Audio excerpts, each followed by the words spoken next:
Institute of International and Strategic Studies, BIISS, may I take this opportunity to welcome you all to the seminar on Bangladesh and the United States relations moving towards enhanced cooperation and partnership, organized by BIISS. Today, we are very much honored to have among us His Excellency Dr. A.K. Abdul Muman, MP, Honourable Foreign Minister, Ministry of Foreign Affairs, Government of the People's Republic of Bangladesh, as the chief guest, and His Excellency Mr. Peter Haas, US Ambassador to Bangladesh, as the special guest. Distinguished audience, today's program will be chaired by Ambassador Kaji Imtiaz Hossain, Chairman, BIISS. The session will begin with a welcome address by Major General Mohammad Maqsudur Rahman, OSP, BSP, PSC, Director General, BIISS. After that, we will have three presentations by Ruxana Kibria, Professor, Department of International Relations, University of Dhaka, Brigadier General Dr. M. Shakhawat Hossain, Senior Fellow, South Asian Institute of Policy and Governance, North-South University, and former Election Commissioner of Bangladesh, and Ambassador Humayun Kabir, President, Bangladesh Enterprise Institute. After the presentations, Ambassador Tariq A. Karim, Director, Center for Bay of Bengal Studies, Independent University, Bangladesh, and former Bangladesh Ambassador to US, will give his remarks on the presentation as discussant. This will be followed by an open discussion session. Thereafter, today's chief guest and special guest will convey their valuable remarks. Then the chair of the session will make the concluding remarks. Ladies and gentlemen, may I now request the chair of the session to kindly please commence the session. Thank you.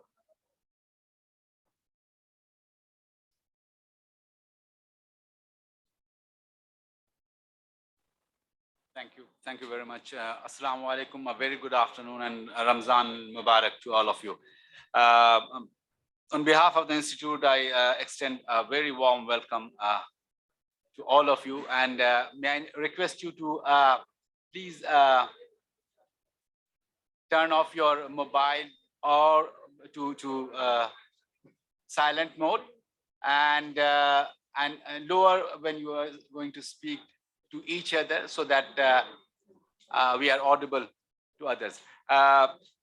First of all, I would like to extend our very warm welcome to the Honourable Foreign Minister of Bangladesh, Dr. A.K. Abdul Muman, MP, and we are even also grateful to him for giving us this time and honoring us with his presence as a chief guest. We are also very pleased to welcome the US Ambassador to Bangladesh, Ambassador Peter Haas, who has kindly accepted to be a part of this dialogue today. Today is we are in the month of April. As we all know, the month when the US administration, US government had recognized Bangladesh, and we had set a diplomatic relation. It's dated 4th of April, 1972. That was the beginning, and we are here 50 years later. The 50 years long journey that we had traversed together is something to cherish and look at as we move forward to the next phase of another 50 years of a very fruitful and productive partnership. But before I call upon our distinguished panelists, whom I extend a very warm welcome, I see a former election commissioner, Brigadier Sakhawat and Dr. Sir, thank you very much for your time. I see Ambassador Humayun Kabir, Ambassador Ahmad Tariq, and both of them have served in the United States. I see our former ambassador and advisor of Army League on International Affairs, Ambassador Muhammad Zamir, a very distinguished participants here. But I would request our Director General, Major General Maqsudur Rahman, to kindly take the floor to extend a formal welcome to our guests and distinguished participants.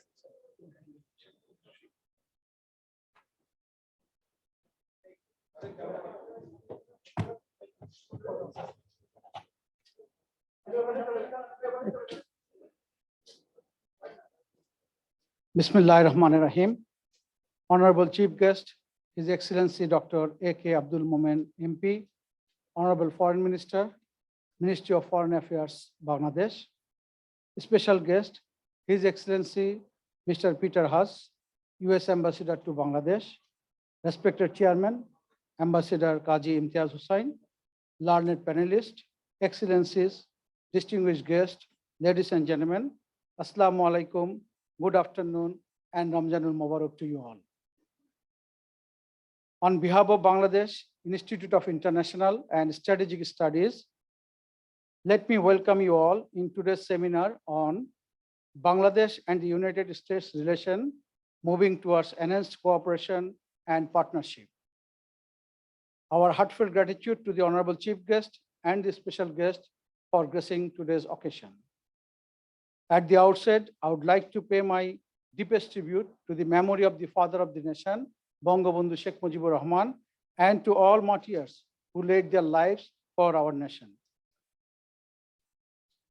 Ladies and gentlemen, being a peace-loving nation, Bangladesh has become a pioneer of global peace and a role model for growth in the South Asian region. As the famous dictum of its foreign policy, friendship to all has given enormous opportunities to maintain warm relations. Bangladesh always welcomes partnership and promotes regional cooperation for its own development interest and peace for the region and beyond. In fact, Bangladesh pursues a policy of respect and remains non-interfering in the foreign policy of other countries. Dear participants, this year marks the 50th anniversary of the establishment of the diplomatic relationship between Bangladesh and the United States.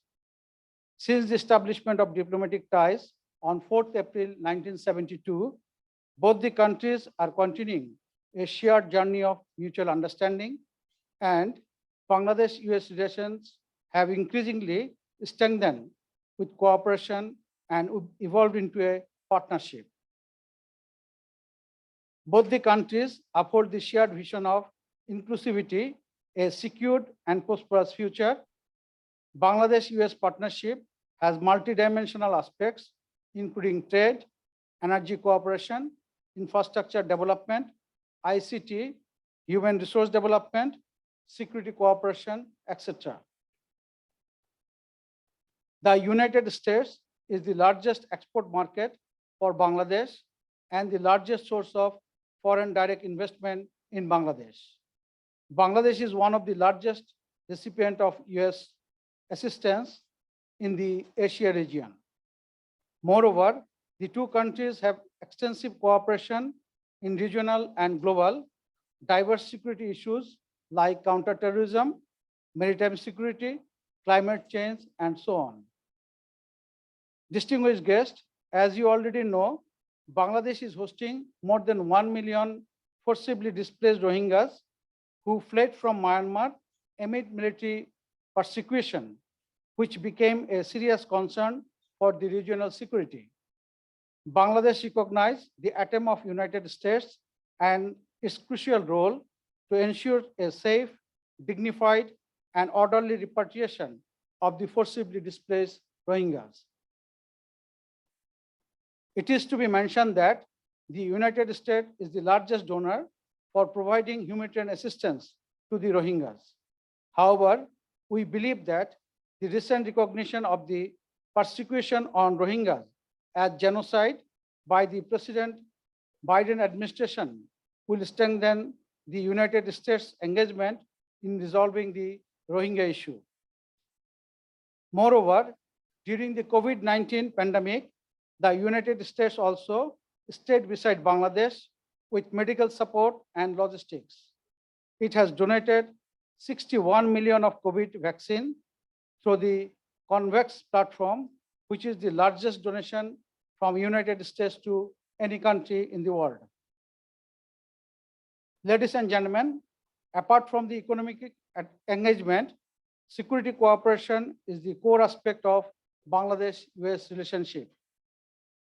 Bangladesh is located at the heart of Indo-Pacific, a highly prioritized region for connectivity and sea communication.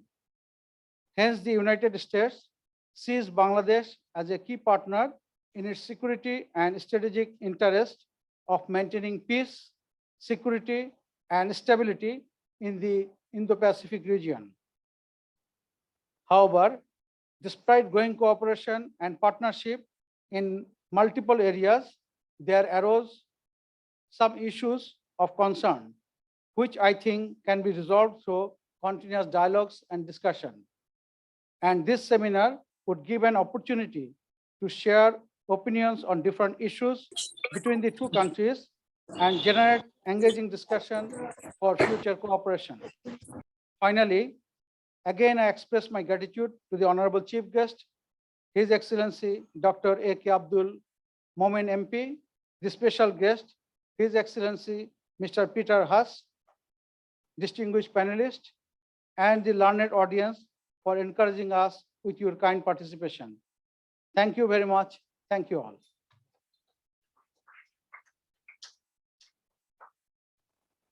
Thank you, General Rahman, for your welcome remarks. We will quickly move into our working segment of our seminar today. We are very mindful of the fact that we would have less than 2 hours before the iftar break. So I would straight away go into the working segment, and we'll start our conversation on Bangladesh United States relations moving forward with the request to Professor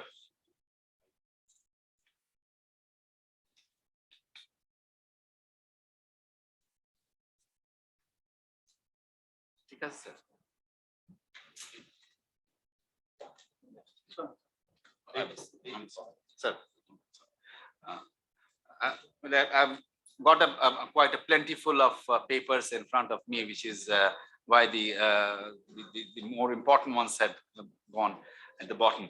But before requesting Professor Roxana Kipriya, Professor of International Relations at Dhaka University, to make her statement and on the evolving Bangladesh-US relations, I would like to put into perspective a few aspects, some of which has been very aptly covered by our Director General.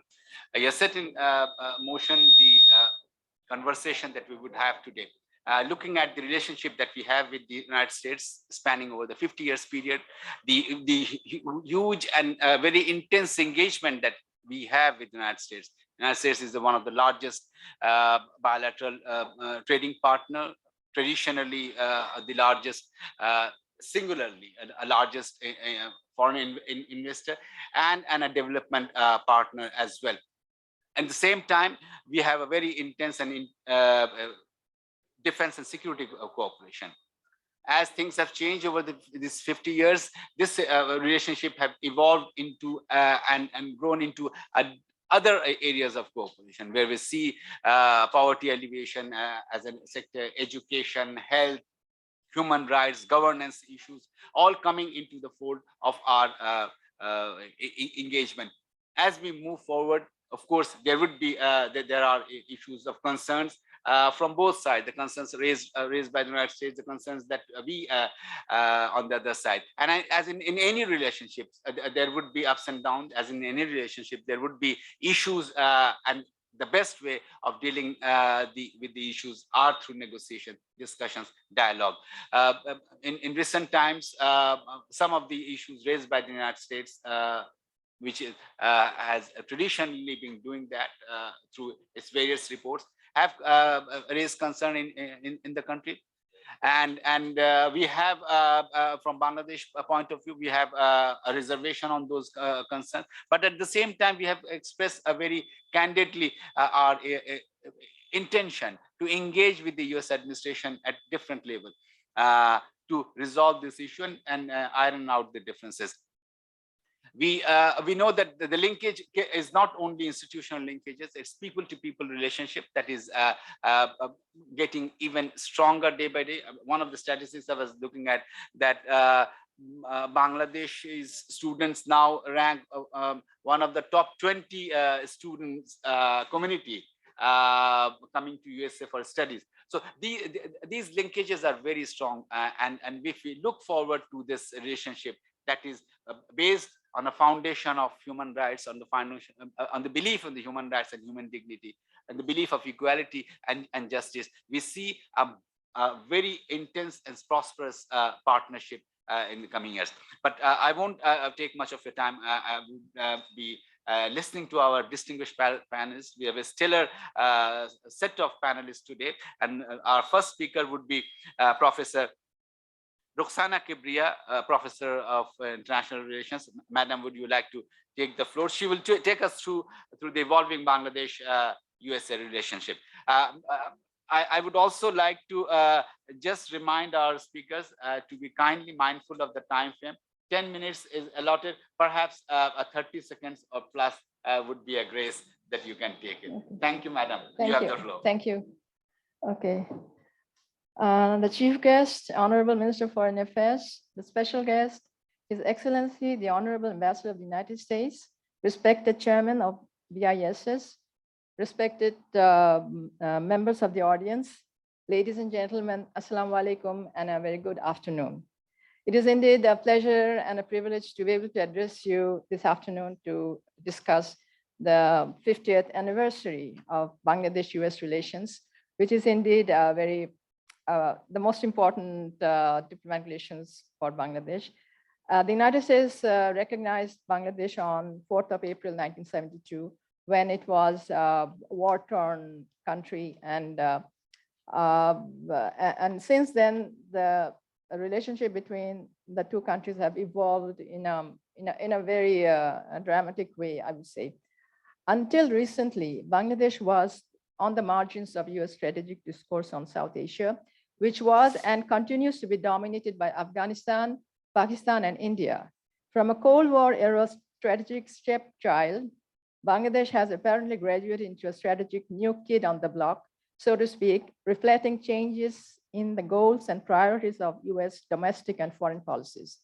The transformational focus on Bangladesh, whose origins can be traced to the immediate post-Cold War years, actually gained momentum due to the confluence of the following developments: the expanding role of US economic statecraft agenda in shaping the strategic environment, the post-2008 US economic recession, operational adjustments in US military deployment policy, the incorporation of non-traditional security issues, especially humanitarian assistance and disaster relief, into the core capabilities and building partner capacity, and the post-Afghanistan US emphasis on Asia.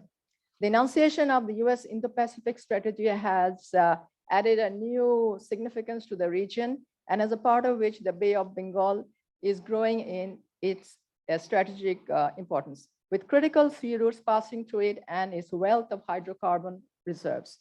In the words of the US President Joe Biden, quote, "The future of each of our nations and indeed the world depends on a free and open Indo-Pacific, enduring and flourishing in the decades ahead," unquote.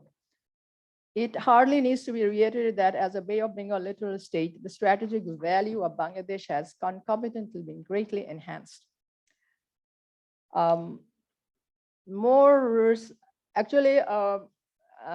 Bangladesh, United States recognized Bangladesh on 4th of April 1972. That's right, but there's still considerable controversy regarding the pre-1970 prior to that date, the role of the United States. I mean, more research needs to be done into that because there's a lot of things that are not fully understood or fully grasped.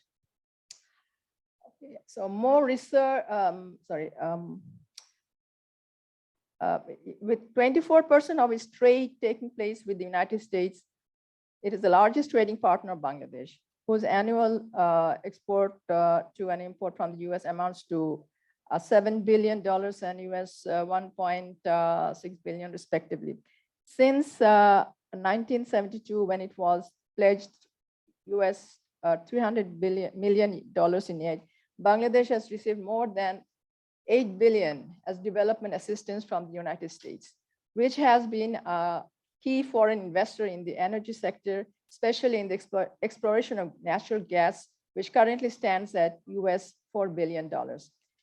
It is also a major destination of Bangladesh's ready-made garments and continues to attract students to pursue higher studies, scientific research, and accessing coveted advanced technology, which attests to the compelling mystique of the United States. Now, it needs to be kept in mind that despite being a superpower, especially military and also economic superpower, the real power, a very significant aspect of US power lies is its soft power. So we must keep that in mind, and this plays a very powerful role. And I would say it plays maybe more than the military hard power.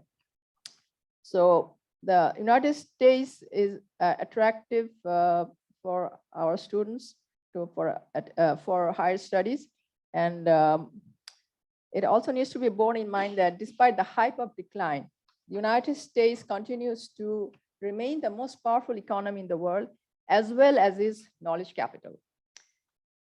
It is said, I mean, I'm quoting, paraphrasing Metternich, the 19th century statesman, when the United States sneezes, the rest of the world catches cold. So this is a reality. The remittance of the large Bangladesh diaspora in the United States is the second largest, which was reported to be worth more than $300 million in 2022, and which also makes a substantial economic contribution. Bangladesh has an interest in sustaining US engagement, not only in the economic sector, but also in the political realm as well. Interests on the US side are also to see Bangladesh uphold its identity as a moderate Muslim and democratic country in the post-Cold War era. The inclusion of new global issues like terrorism, counterterrorism, food security, pandemics, health, climate changes, disaster management, piracy, etc., has brought about a paradigm shift in US relations with Bangladesh and exponentially expanded the scope for cooperation in the field of transnational, non-traditional security.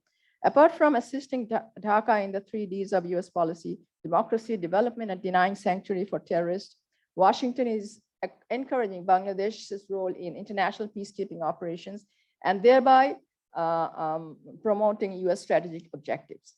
A Congressional Research Service report highlights that merits of using Bangladesh's strategic location to achieve US interests within the context of shifting regional balance of power between India and China, as well as strengthening military-to-military ties between the US Indo-Pacific Command and the Bangladesh military.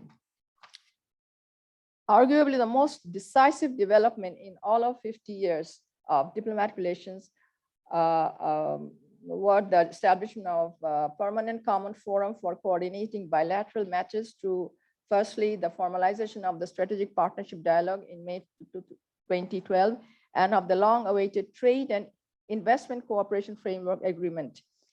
In strategic terms, these unprecedented developments have far-reaching implications for future Bangladesh-US relations, which underscore the robust and growing bilateral ties between Bangladesh and the United States and reaffirm the shared values and common goals on which the relationship is based.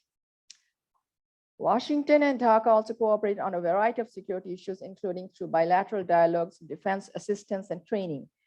In the last half a century, Bangladesh and the US have partnered on a wide-ranging security issues, including border security, maritime security, counterterrorism, peacekeeping, defense trade, and defense institution building.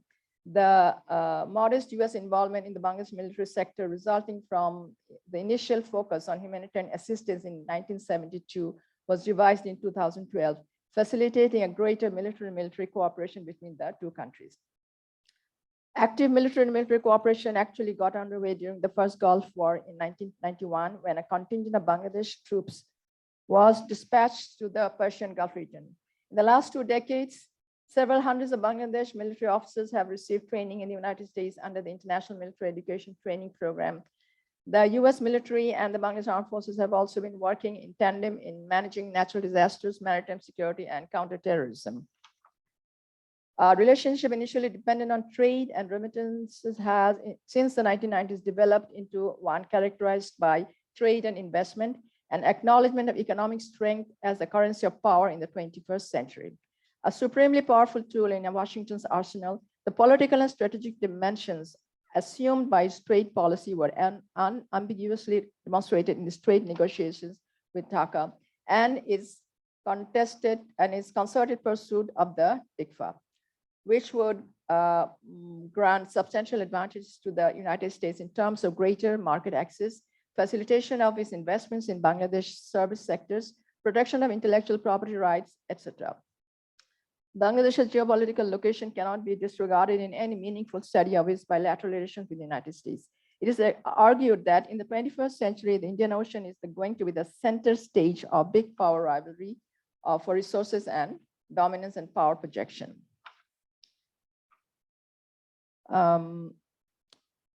Last March, Bangladesh and the United States passed a draft agreement on the General Security of Military Information Agreement, which is required for purchasing sophisticated military equipment from the United States in order to enhance the former's defense capacity, which is in accordance with the goal of the US Indo-Pacific strategy. It may be mentioned that since the 1990s, Bangladesh has been buying more arms from the United States. Bangladesh-US relations are important, multifaceted, and complex, which are evolving in an extraordinary manner, with non-traditional security issues playing a significant role.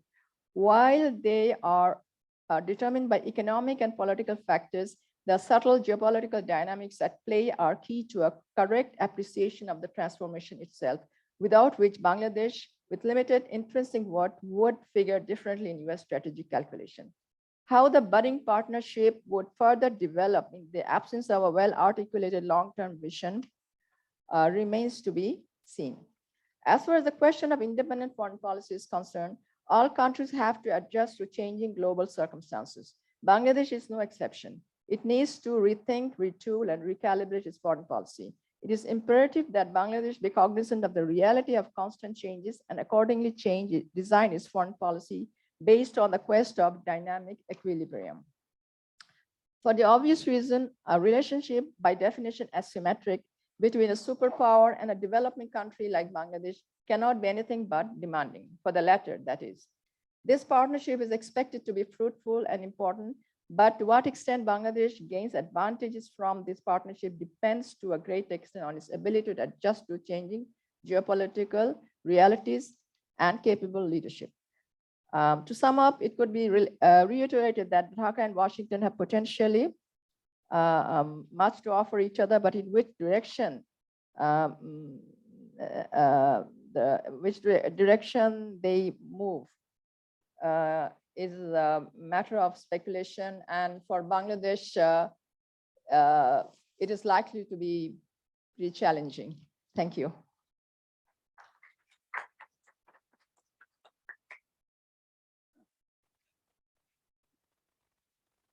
Thank you, Professor Kibriya, for your very comprehensive outline of the relationship. I mean, the relationship is so intense that it's no justice to give you 10 minutes, although you went up to 12 minutes, 13 perhaps. So even that was not at all a fair thing to ask you from, to cover such a huge canvas of the relationship that we have. You have pointed out two very important elements. I would say one, that the relationship is evolving. The relationship in the future is going to become challenging. Challenge is always there, and it is how we move forward. But what take that we can get from your, that the relationship of a big or small does not any longer matter in the present context. It is the interest of the countries that will determine the nature of relationship. Bangladesh in another 15-30 years time would be a major economy, and the strategic position of the country is now very well established, even in the global context. But let me now move on to a very important aspect of our relationship, which is a security aspect. We have a very distinguished speaker for that, and he doesn't require any introduction. I would simply invite you, sir, to kindly take the floor and take us through the Bangladesh-US partnership for enhanced security in South Asia. Thank you, sir. You have the floor. Thank you very much, Base, for inviting me and giving me this honor, speaking in front of such a gathering, and as well as the distinguished uh, uh, guest that's sitting here, Mr. Foreign Minister, Excellency, the DG and the Chairman, and ladies and gentlemen, Assalamu alaikum and good afternoon. I've been told to run down a little bit of security, which is a very big aspect otherwise, but then 10 minutes, 10 minutes, you know. So I shall try to cover as much as possible, just highlighting some of the aspect of the security that we have with the Americans. I think, if I'm not wrong, the first cooperation that we had with the military to military, it started somewhere in 1977 and then onward, but that was very small. We started with individual training, that is through the IMET, which is still continuing. And I'm one of them. 40 years back, I was in Fort Leavenworth. One thing I can tell you, 40 years back, I had to explain to my classmates and my course mates where I'm coming from. I had to tell where Bangladesh is. But I'm sure now it's not required. You say Bangladesh and people in America knows where it is because they're probably putting on their shirts, which is made in Bangladesh. That's the biggest cooperation that we can have. Gentlemen, please next. I'm sorry, I have to dictate next and next. That may hamper my tempo. You can see the aspects that I'm going to talk about very briefly: military training, military exercise, armament. Dr. Ruxana Kibriya has made my talk easier than what I could think of. And regional military diplomacy, peacekeeping operations, which is very important, regional security in the area, and disaster management. Gentlemen, these are the area where the America and Bangladesh has a very, very deep and fruitful cooperation. Military training, as I have said, already a number of officers, I'm sure some of us who are sitting here has gone through all these training in America and some of the institutions. I can see Khurshid sitting here, Admiral. I'm sure he has gone through also. So many of the officers, I don't have the count, but it is continuing. And interestingly, Bangladesh has also invited the US officers. 14 of them have attended Staff College in Mirpur, and one, I think, has completed NDC or still completing NDC. But that's a very, very positive cooperation, I would say, from the American Army. Military exercises that all of you know, that if not big, there are military exercises on yearly basis. Some of them are very prominent. Next, please. You'll see that some of the military training. Next one. Come down to military training, military exercises. Well, there are some of the military exercises which has been already ongoing, and some has been already completed. And the most importantly is the naval military exercise with US, which is known as CART. And then we have also Rim of the Pacific, that is the Navy staff exercise, which is more or less yearly event. And then with the infantry, we have Tiger Lightning, which is, I think this year, either they're going to be held or they have already finished. And then COP South, that is US Air Force and Bangladesh Air Force has cooperated in kind of a exercise in practical and as well as in the staff exercise. And then Bagh Hangar, something like that. So there are some of the pictures that I have. Can you show, please? Next, yeah. Please see some of the pictures that exercise Tiger Lightning and exercise COP South, that is US Air Force and Bangladesh Air Force. Then we have, please, next. We have the military exercise with the Navy and so on and so forth. Now, let me go in the next is the maritime security. That is another aspect of the US-Bangladesh cooperation is in the maritime security. It is the security from extra state forces as well as pirates, as well as preservation of the sea resources and also preservation of the maritime boundary. Now, US has enhanced, in fact, done a big sort of contribution to our Coast Guard. Very recently, they have given about 16 fast crafts and also some of the, I would say that our Coast Guard is mostly equipped from the United States Coast Guard, and they are now capable of at least looking after the coastline of Bangladesh. Then coming to counterterrorism. Next, bye, please. Next. Keep on rolling. Keep on rolling. Come to counterterrorism. I'm sorry, I thought I would be operating from here, but then I. All right. Then we have counterterrorism and the civil security cooperation.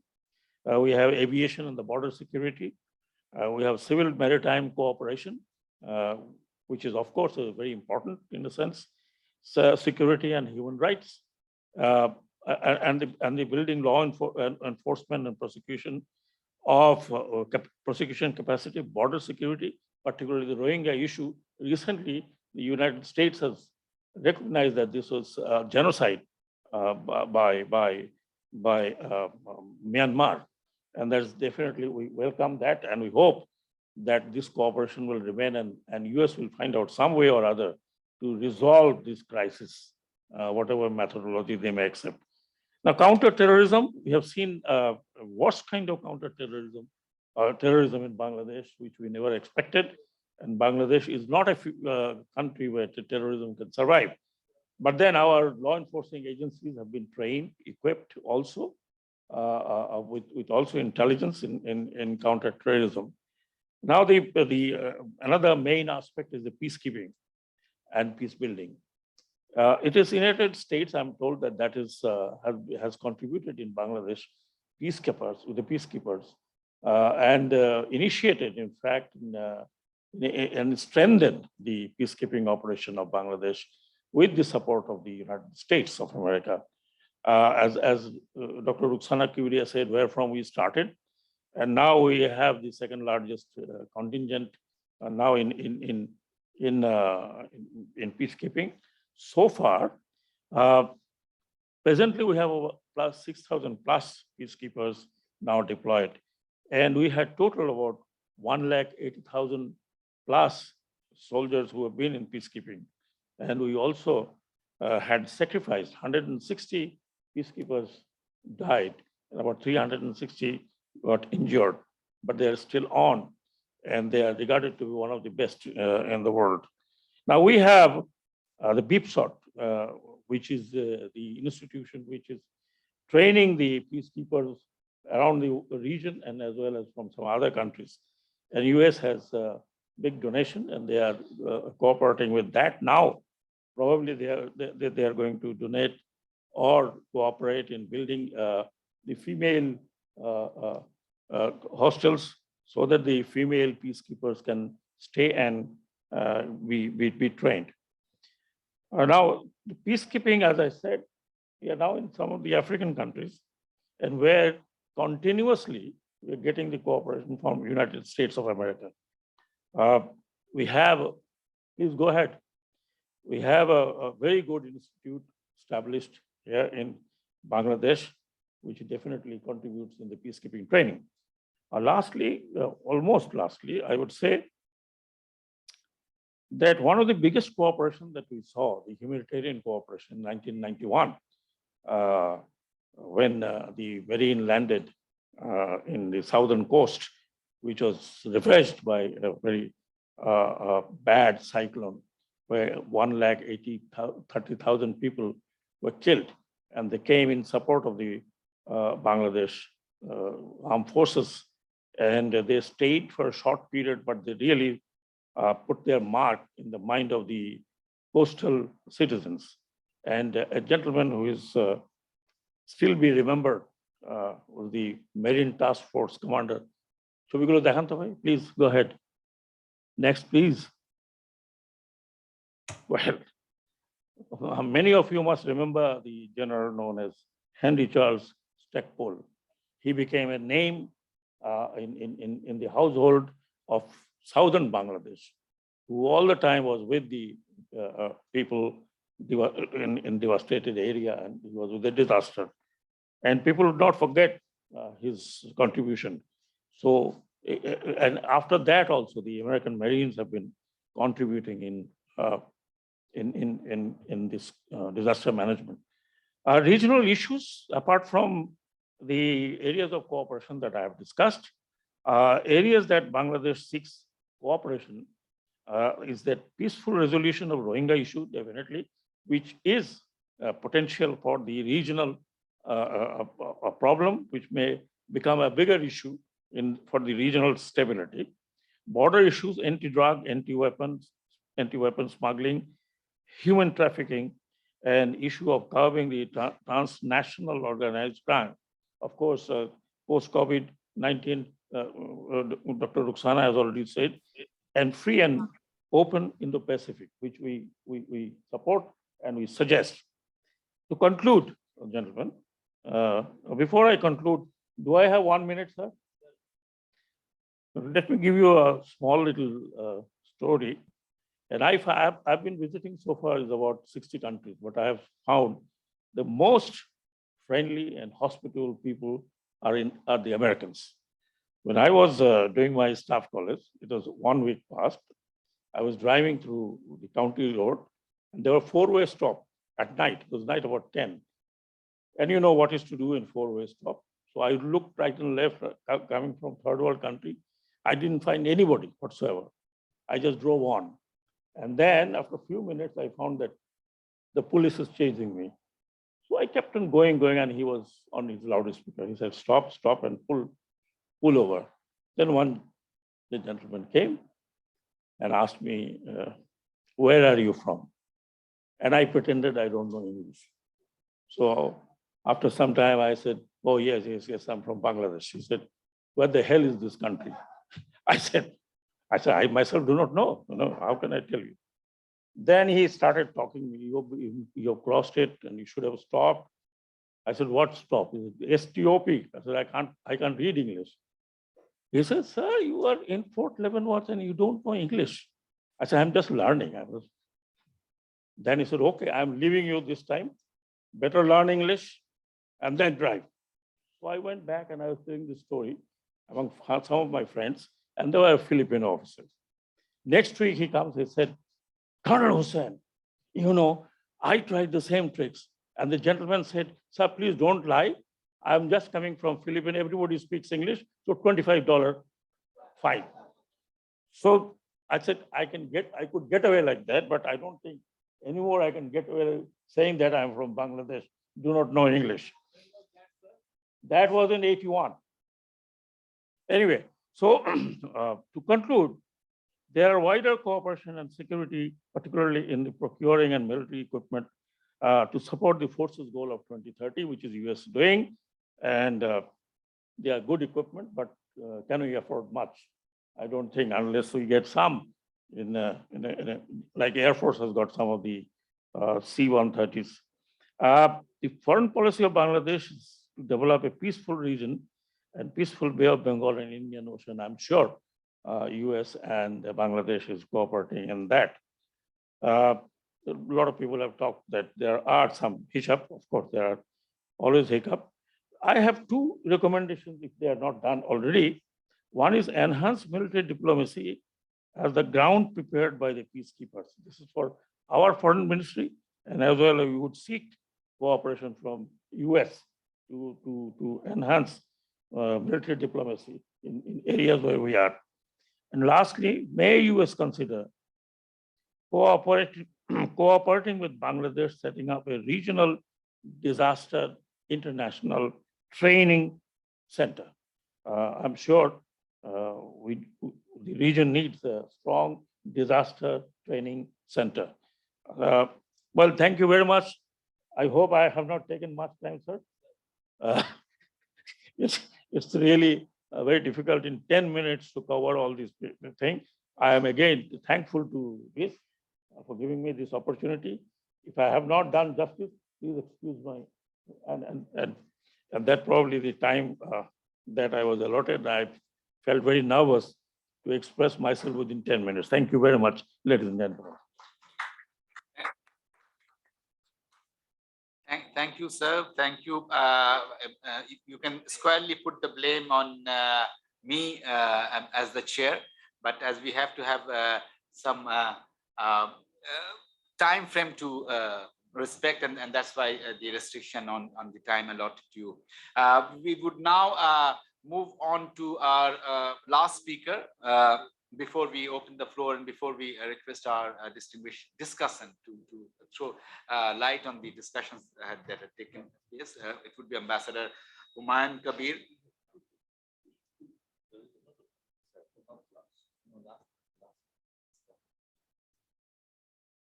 Thank you, sir. Ambassador Humayun Kabir, who himself has served in the United States and has closely seen even not only as ambassador, but also a junior officer, a young officer was posted in Washington, D.C. So, sir, I would request you to run us through the contemporary dynamics of Bangladesh-US relationship.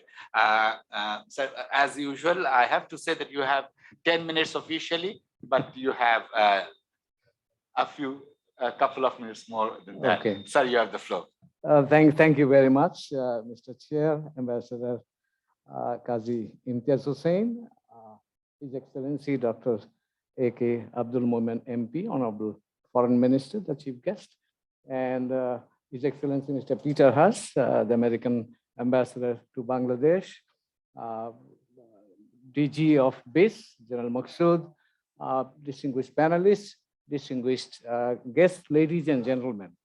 I'm a little nervous in the sense that, I mean, what I wanted to say has already been said. But I'll try to just do justice to my time. I should say that I was fortunate to have 3 tours of duty in the United States. And it started in 1987 during the time of President Reagan.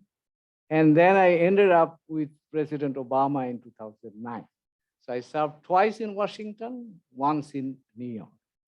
And as Chair has just mentioned, that as a junior officer, one of the hobbies that I had was to understand American society, because America was always an enigma to us. When we were young, we had different idea about America, looking at cinemas, movies, and American role in Vietnam. So we were really confused. So I had a kind of interest to understand what America is. And I used to try to go deep inside the American society. And from that, I would say that I have earned or learned something that might be helpful today as a Bangladeshi diplomat to suggest how to navigate the US or Bangladesh-US relationship. And I will try to bring my very personal perspective here today on the subject of contemporary dynamics of Bangladesh-US relationship and the way forward. 3 or 4 dynamics are now defining our bilateral relationship: economic dynamics, strategic dynamic, governance dynamic, and humanitarian dynamic. These are the real dynamics that are working or shaping up the US-Bangladesh relationship behind the headlines that we see. And if I look into them, look at the economic dynamic. During the last 2 years' time, whatever we have seen in the public domain, a great deal of interactions took place between Bangladesh and the United States to really energize the economic relationship. And I should say that in 2020, Deputy Secretary of State Stephen Bacon visited Bangladesh for 2 days, and he really gave a lot of impetus to our relationship. So I think United States recognizes now Bangladesh as an economic, I should say, economic upstart, if I may put it, or is a upcoming entity. So the economic relationship is growing in a multidimensional way. And on the strategic, alongside that, the strategic relationship is also getting some momentum. I think Deputy Assistant Secretary Laura Stone on Indo-Pacific strategy, she was here in September of 2020, and then on it has accelerated. And Stephen Bacon, when he was there, he also met the Honourable Foreign Minister and also others and tried to promote or try to bring Bangladesh more to the Indo-Pacific strategic environment. And recently, of late, some of the governance issues we know that have come up and shaped some degree of relationship. And humanitarian dynamic is already ongoing, and we see whatever we are seeing with regard to the Rohingya issues. Now, I would like to say that in terms of managing our relationship, we have to look at 3 or 4 assumptions. One is that our relationship is asymmetric.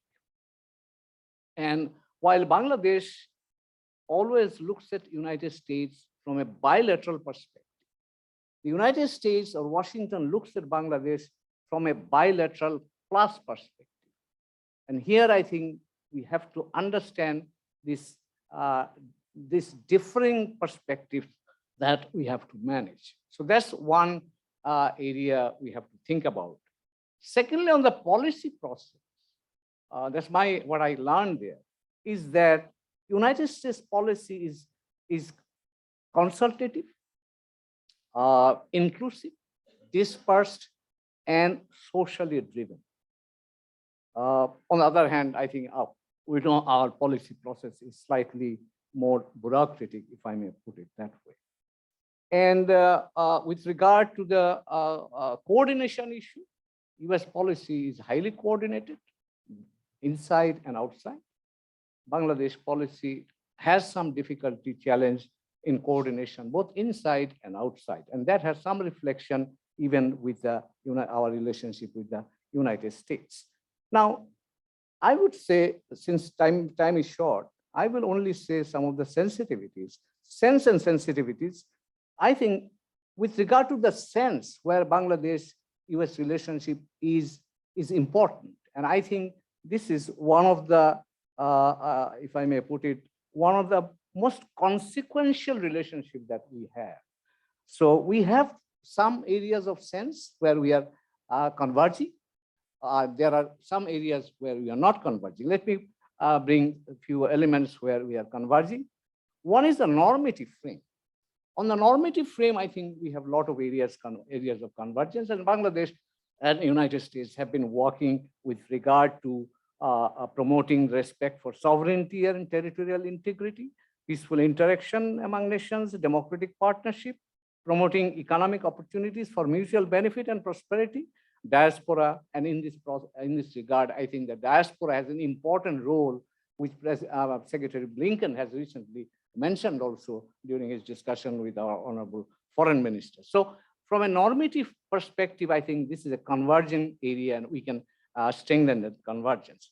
Socially driven diplomacy. When I look at the US diplomacy in Bangladesh, we have a tendency of looking at only the political aspect of diplomacy. But if I understand the US policy, I think US policy has a huge social focus in Bangladesh with regard to, say, agriculture, private sector development, supporting civil society, disaster management, growing people-to-people connectivity, remittance, vaccine support during the COVID-19 are some of the examples. So we have to understand the focus of the United States. So whenever we talk about the US policy towards Bangladesh, we have to understand the comprehensiveness of the US policy. And if we can have that kind of understanding, then we can really evaluate or really work through the US policy. And then third area is the growing interdependence. We have to, it has been said already, we are increasingly getting interdependent on the political dimension, diplomatic dimension, economic and strategic and environmental dimension. I think strengthening economic and strategic partnership, as I have already mentioned, is now getting some momentum. And of late, the formation of the US-Bangladesh Business Council is worth mentioning. That I was in Washington as ambassador from 2007 to 9. I know how difficult it is to get traction in Washington. So I'm glad that now a business council has been developed, and that is now promoting the economic diplomacy between the United States and Bangladesh. So United States needs Bangladesh, Bangladesh needs the United States. So there is a growing interdependence, and we can continue to strengthen that.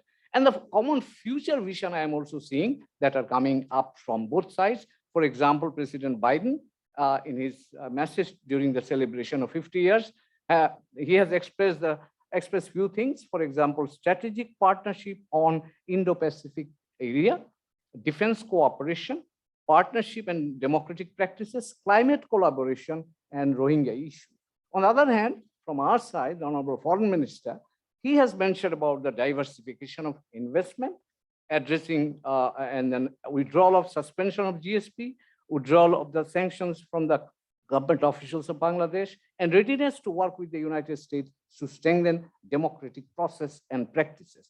So these are some of the areas where Bangladesh and United States are working together. There's just growing convergence, and we can further strengthen it to consolidate or to empower the bilateral relationship between Bangladesh and the United States on a positive frame.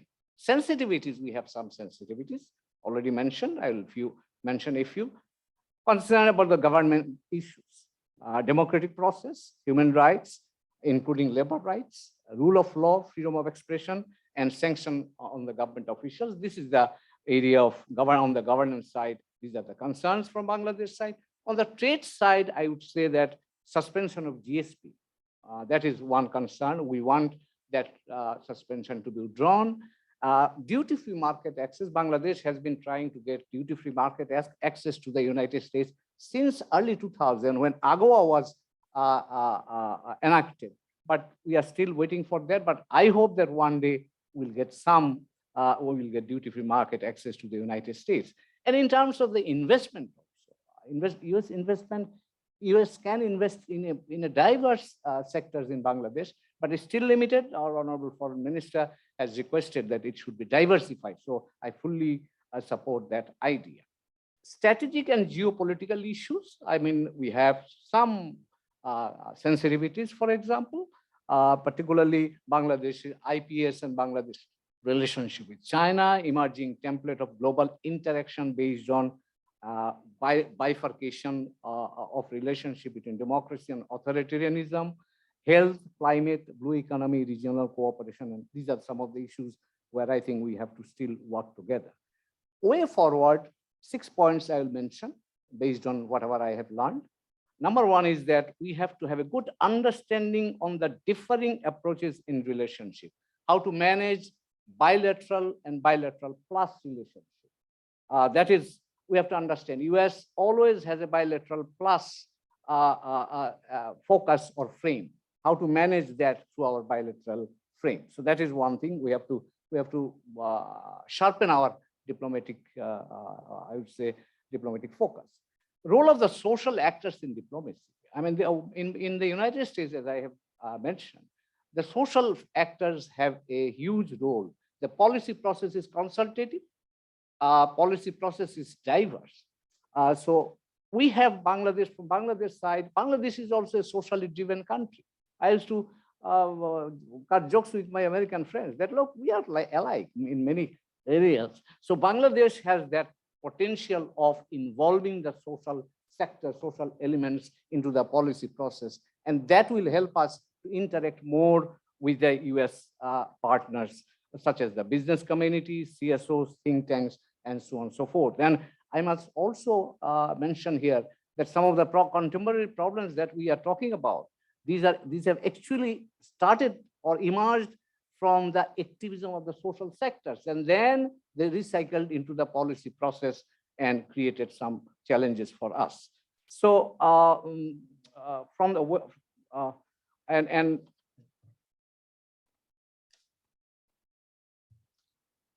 and another thing I should say, research is very important.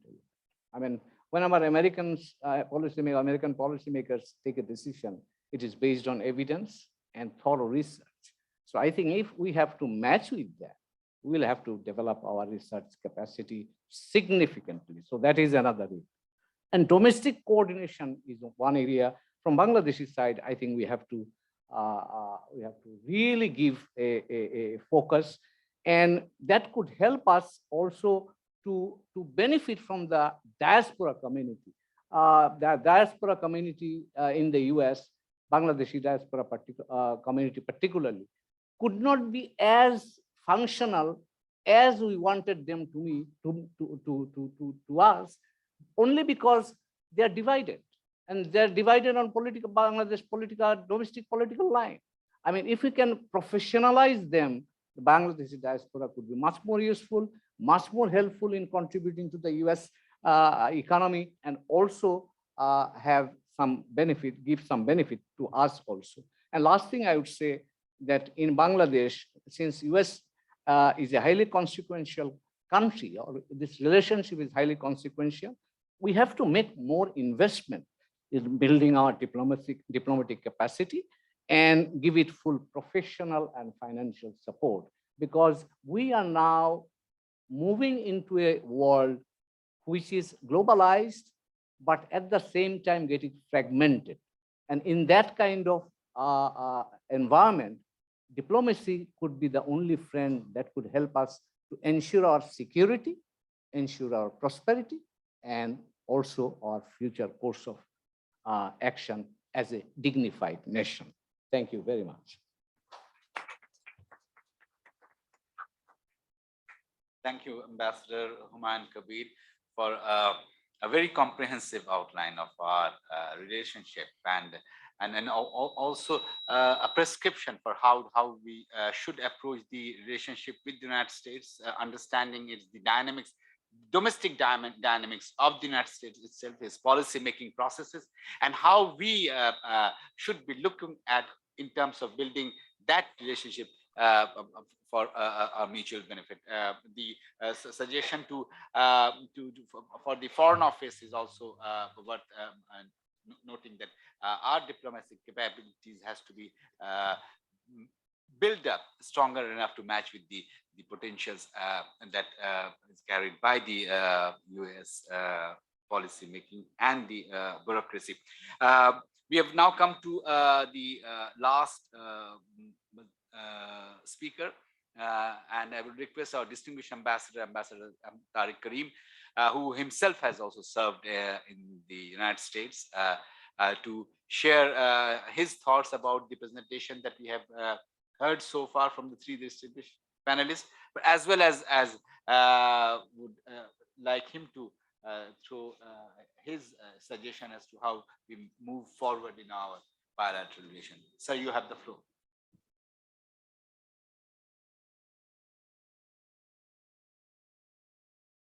Thank you very much, Chair, Honourable Foreign Minister, Ambassador Peter Haas, Director General, distinguished panelists, ladies and gentlemen. The three presenters have presented very comprehensive papers, each within his own subject, fleshing out, as they perceive it, the state of relations, where we have come from and where we are today. And I really have no quarrels with any of their presentations. I think they were very well done, very comprehensive. And looking forward, I would like to just state a few general remarks on looking forward to the next 50 years. We have come 50 years from where we started. We started at the state of complete dependency on the United States. While there was a dichotomy in the approach of the United States to our own emergence as an independent nation, the people of the United States were with us. The citizens of the United States actually supported us. And that is what matters, that we have over the last 50 years gradually developed a citizenship to citizenship relationship, which continues to grow with our own students and business people and others going to the United States for higher education and in search of knowledge. We have moved away from a state of dependence, heavily aid dependent to begin with. We are no longer today the basket case we were contemptuously dismissed as in 1972. We are today not an inconsequential country. Even the United States looks upon us as one of the fastest growing economies, not just in this region, but also globally. This is perhaps one of the reasons why we are both looking at each other differently. For various reasons, the attention of the major and minor powers have shifted to the Indian Ocean region, to Asia and the Indian Ocean region. And I've been trying to think about why this importance is there and why it should be important for us to take advantage of this. And if you can imagine yourself, your own self, your mind's eye can disembody it from your body and look at yourself from above, how would you evaluate yourself? Now, this is the age of space travels. And looking down, let us say from Starship Enterprise on this planet, you see a planet, suddenly see a planet 71% water. You see the vast Pacific Ocean on one side. You see the very large Atlantic Ocean on the other side. You see the Antarctic Ocean towards the south. And right in the center is the Indian Ocean. The Indian Ocean, incidentally, geographers here on Earth call it the Great Middle Bay, because it is right in the center of this oceanic planet that we inhabit. And now zooming in further from Starship Enterprise, you see at the center of the Indian Ocean, the Bay of Bengal. The Bay of Bengal, incidentally, is the largest bay in the world. And it is the central lesser bay within this oceanic sphere. And you zoom in further, and you'll see at the apex of the Bay of Bengal, which is triangular shape, Bangladesh. So in a sense, if we look at this planet Earth as planet Oceania, it's an oceanic planet. We are at the epicenter of the oceanic world. And since attention has shifted to our region for a number of very important strategic and economic reasons, 60 to 70% of global container traffic goes across this region from east to west or west to east because of energy dependence of one side on the other, heavy energy dependence, and also because of growing population mass and other factors. Everyone is now thinking of the Indian Ocean, and therefore this concept of the Indo-Pacific and the competing concept of the BRI assume a different connotation now. These are competitive, but in a sense, these are also complementary. For Bangladesh, if you look at the basic tenets of our foreign policy, being situated where we are, being what we are in terms of size, of terms of being India-locked, of having two giant powers in the Asian continent next to us, of a world being divided among great powers, our survival depended on our having friendship with all and malice to none. That is the genesis, that is the reason why that policy was adopted. We had a hands-off approach from taking sides with any alliances, because we could not afford to go into one alliance against another. We would be crushed. We are between several rocks and several hard places. In a sense, when our father of the nation once mentioned that he would like to see Bangladesh transform into Switzerland of the East, I think it was more than mere tourism that he was thinking of. He was recalling that Switzerland is a country with 200 years neutrality. If you look at the map, you'll see Switzerland surrounded by three huge powers, Germany, France, and Italy, with other lesser European powers right around it. And yet it survived through numerous wars and two world wars, and it is intrinsically very strong and resilient nation today with which we have excellent developmental relationship and partnerships today. I think he had in mind that we need to survive. We have gained nationhood. How do we make this state of ours a survivable state? And in a sense, we have not done badly. Having been written off, we are today an envied state with enviable GDP rate of growth. We are one of the fastest growing economies, not just in our own region, but among the global economies. Our rate of growth is much faster. We have a vibrant young population. I think that we have to keep in mind. It's 2.5 generations after 1971. They have come of age. It's youthful. It's very self-confident. It thinks it can conquer the world.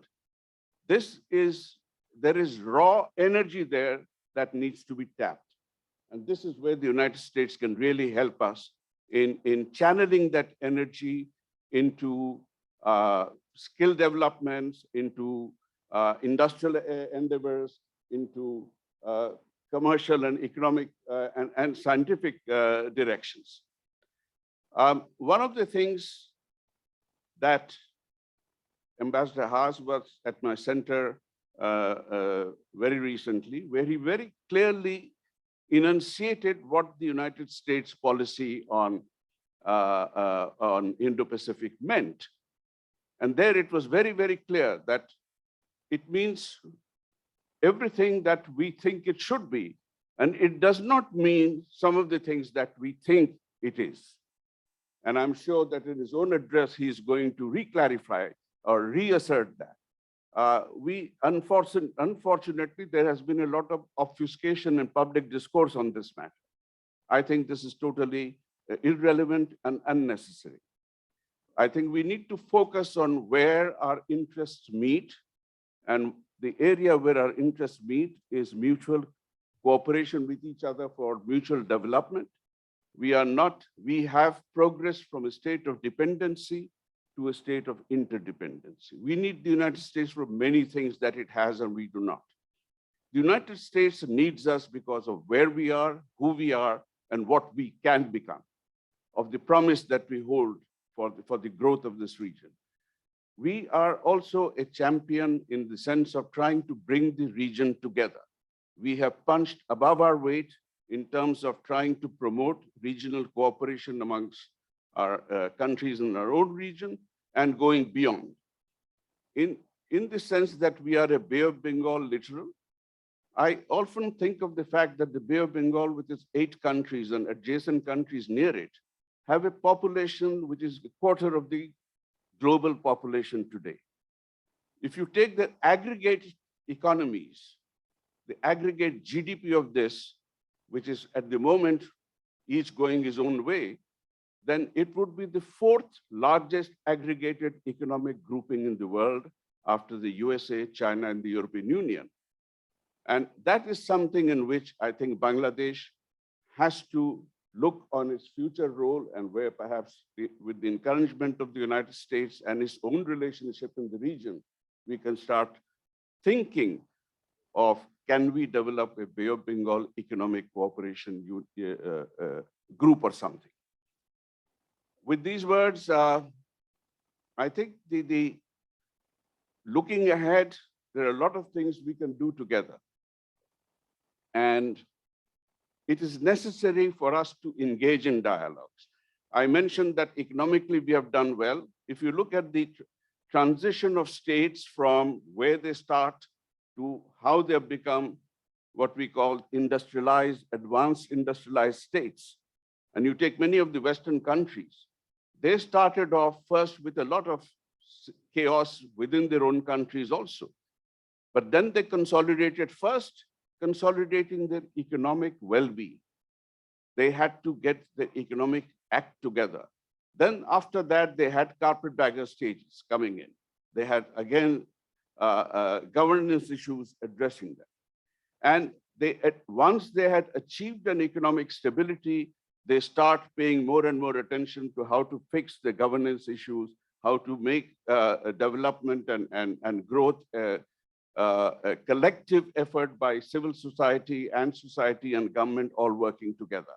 And I think we have come in that organic progression from being an undeveloped country towards becoming a developing country and walking to becoming an industrially advanced and developed country. We have started this process.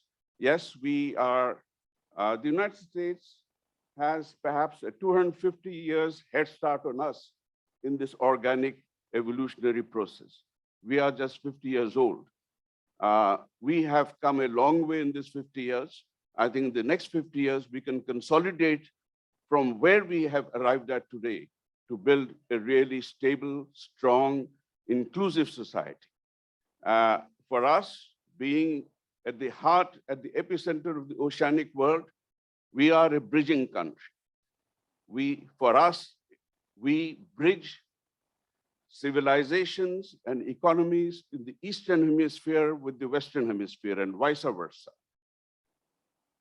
From that, we ourselves will get our own prosperity.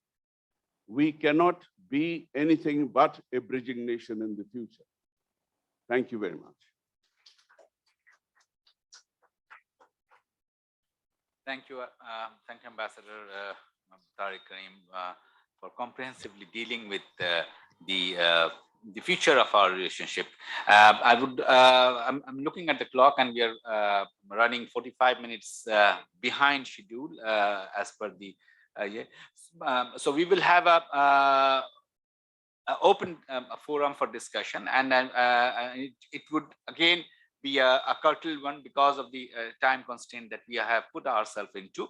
I'll start by requesting Ambassador Mohammad Zamir, who had requested me last night to give him a floor first. He has a question, but let me make one thing very clear. After following the conversation, we will have our panelists respond to that.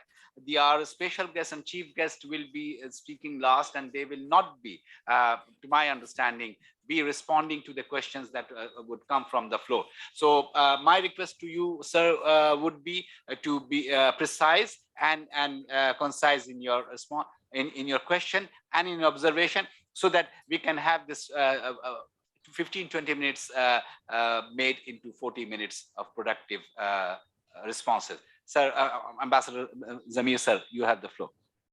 Thank you very much, Mr. Chairman. I'm also extremely honored to be here today and listen to this excellent discussion. And I'm looking forward to listening to Honorable Foreign Minister and also to Ambassador Haas. I have just a small, short question. We have already seen one of the gentlemen mentioning about, participants mentioning about how the United States has gone one step forward by recognizing that genocide was committed in Myanmar. That has been a great step forward. I congratulate the United States for that particular reason. But I would like to request the United States to seriously think that 50 years have already gone past. It's time that the United States came forward and also recognized that genocide was undertaken in Bangladesh.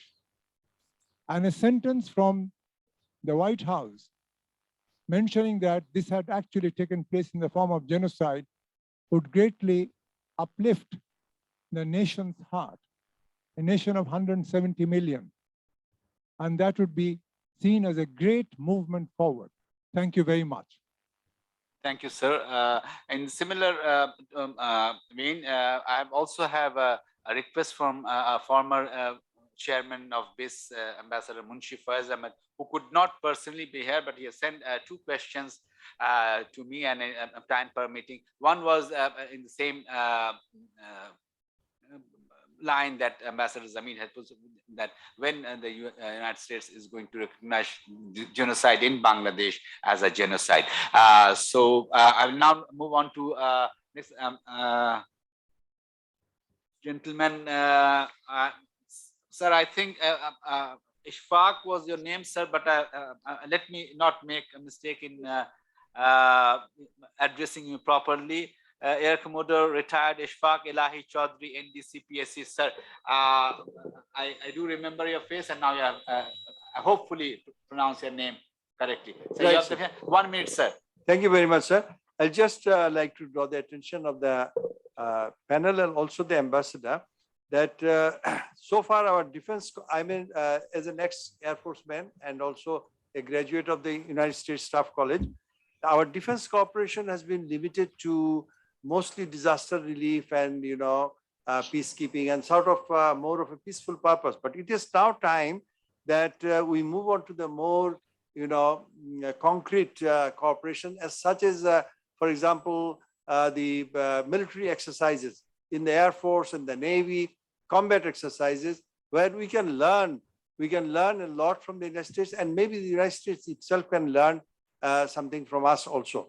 So this is one area, and also it was mentioned here that we would like to have the military equipment from the United States, but they're expensive.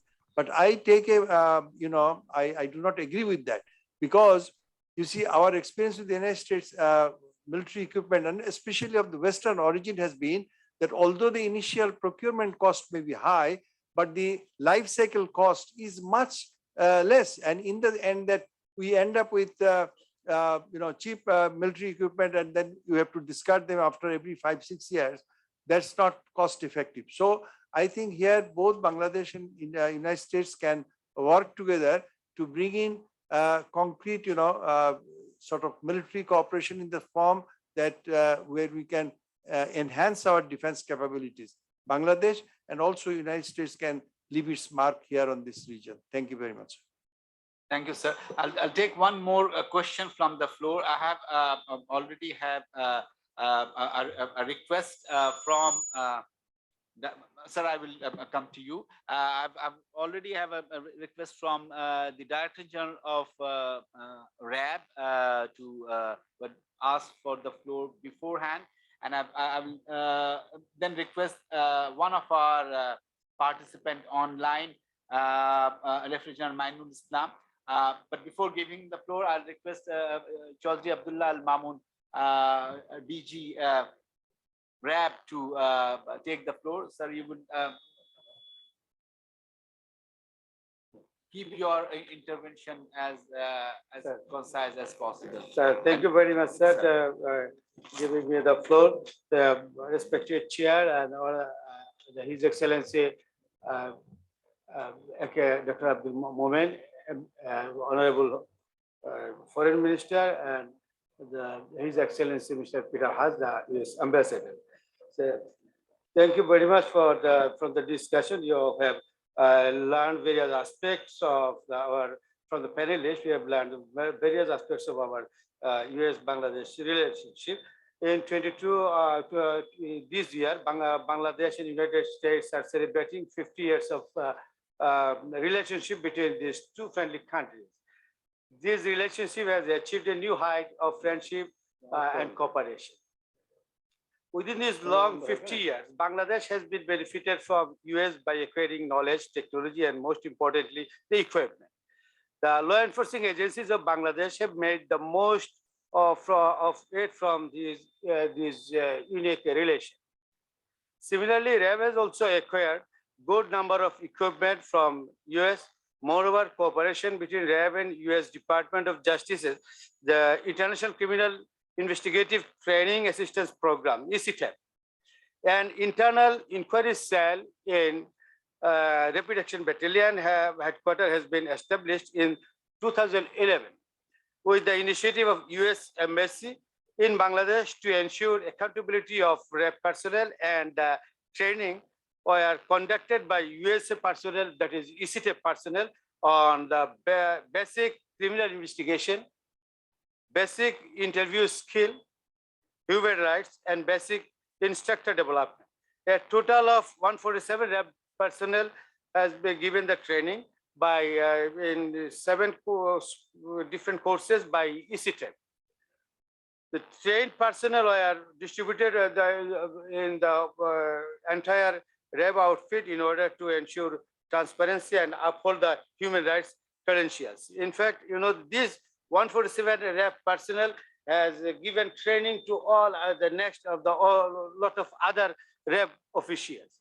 We have also received operational equipment and also different training and management support from United States. Especially, we have acquired helicopters from US and the training on its experts. These helicopters are used for our operational purposes and the humanitarian activities. So overall benefit from the training and the equipment we have obtained from the US, we have successfully countered the terrorism, and we have success. Yes, in fact, we have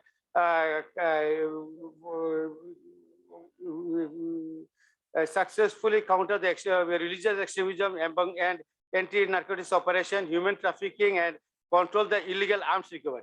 We mainly working the anti-terrorism and anti-drugs, which is the prime two mandates of US also.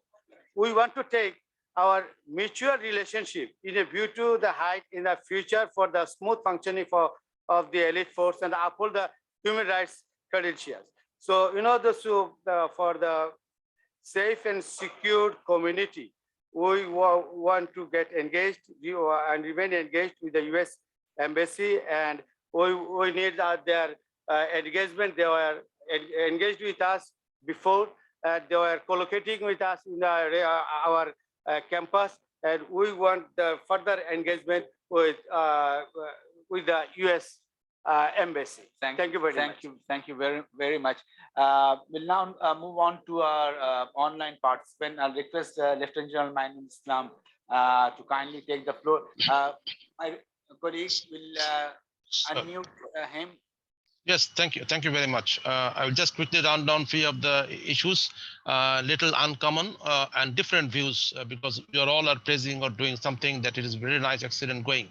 I would like to thank Ambassador Humayun Kabir and Ambassador Tariq Ali Karim. The way they have explained the dimension of the US-Bangladesh relationship and the diplomacy line, I think we are missing this thing in the public affairs in Bangladesh. This is very, very important, and this is the job of the Minister of Foreign Affairs and other public representative here to make this thing communicate at the bottom level, because the perception differs at the high level where people are sitting there, and the perception differs in the lower level in the common public. For example, in every actions you take in globally with the military, always the reason is this: our national security. That means US national security forced them to do it.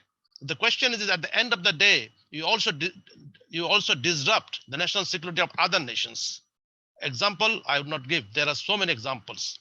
For example, in 1971, your intelligence department failed so badly that they have not recognized that Pakistan has done the atrocities in East Pakistan, Bangladesh.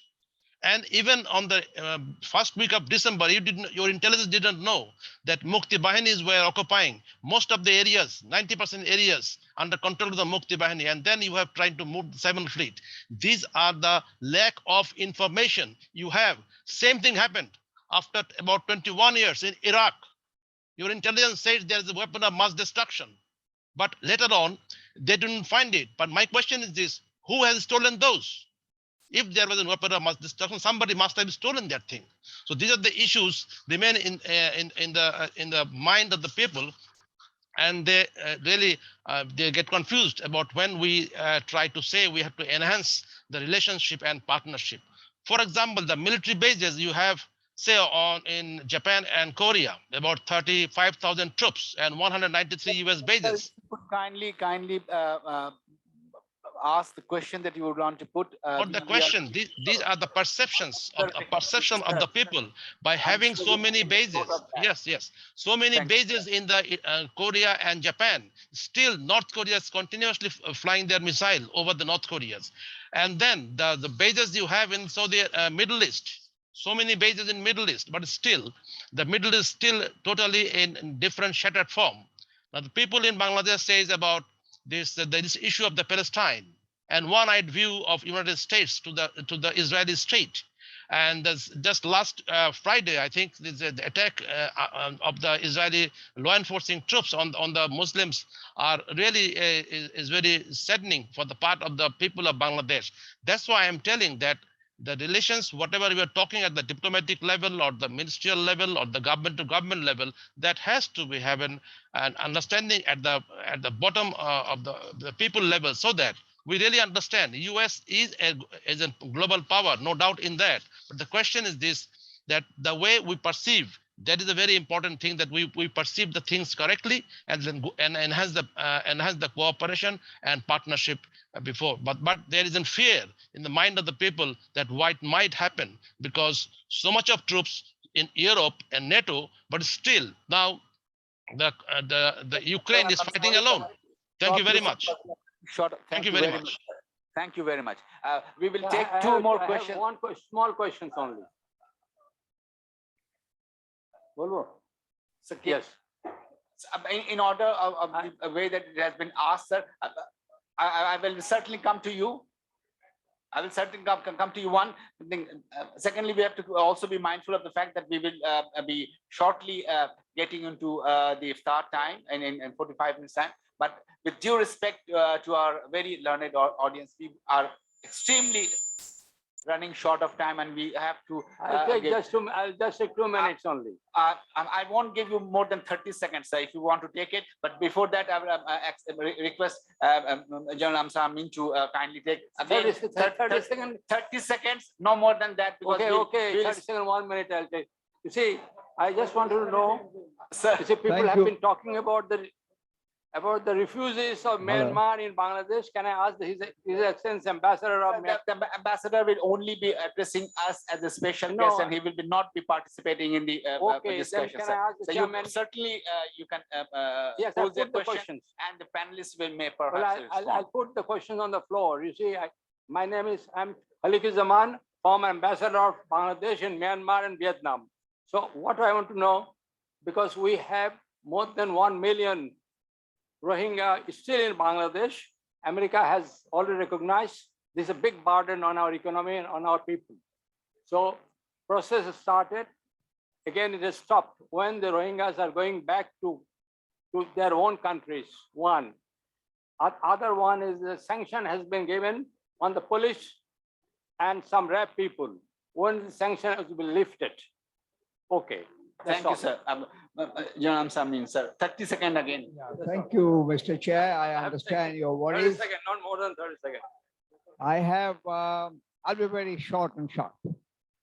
Ambassador Karim has talked about the aspirations of people of Bangladesh, the younger people.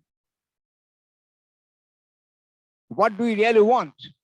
We want to be as good as USA, as good as a first world country. This is our generation, future generation's expectation. I'll ask Ambassador Haas, what can USA really do for the aspirations of the younger generation who are very potentially as good and talented as anybody in the world, to help this generation come up and have better relationships in terms of educational facilities, study facilities, and the ICT facilities in USA. Can we be larger and wider? Thank you, and sir. open up USA for Bangladesh students? Sir, Thank you. Thank you very much, sir. And with that, that was the last question. Perhaps the gentleman in the blue shirt, sir, you will be the last one. Okay. Because we'll stop at 49. Okay, precisely. thank you very much. This is Professor Mukaddem, Pro-Vice Chancellor, Bangladesh University of Professionals. My just single question actually, how to improve the people-to-people relationship in the context of mutual trust, mutual understanding, mutual faith, and mutual cultural transformation in the context of societal network and societal harmony. Thank you. Thank you very much. May I now request perhaps if our panelist is willing to take 1 minute each to respond to questions or to make final comments before we request our special guest and chief guest to address this. Sir, yes, sir.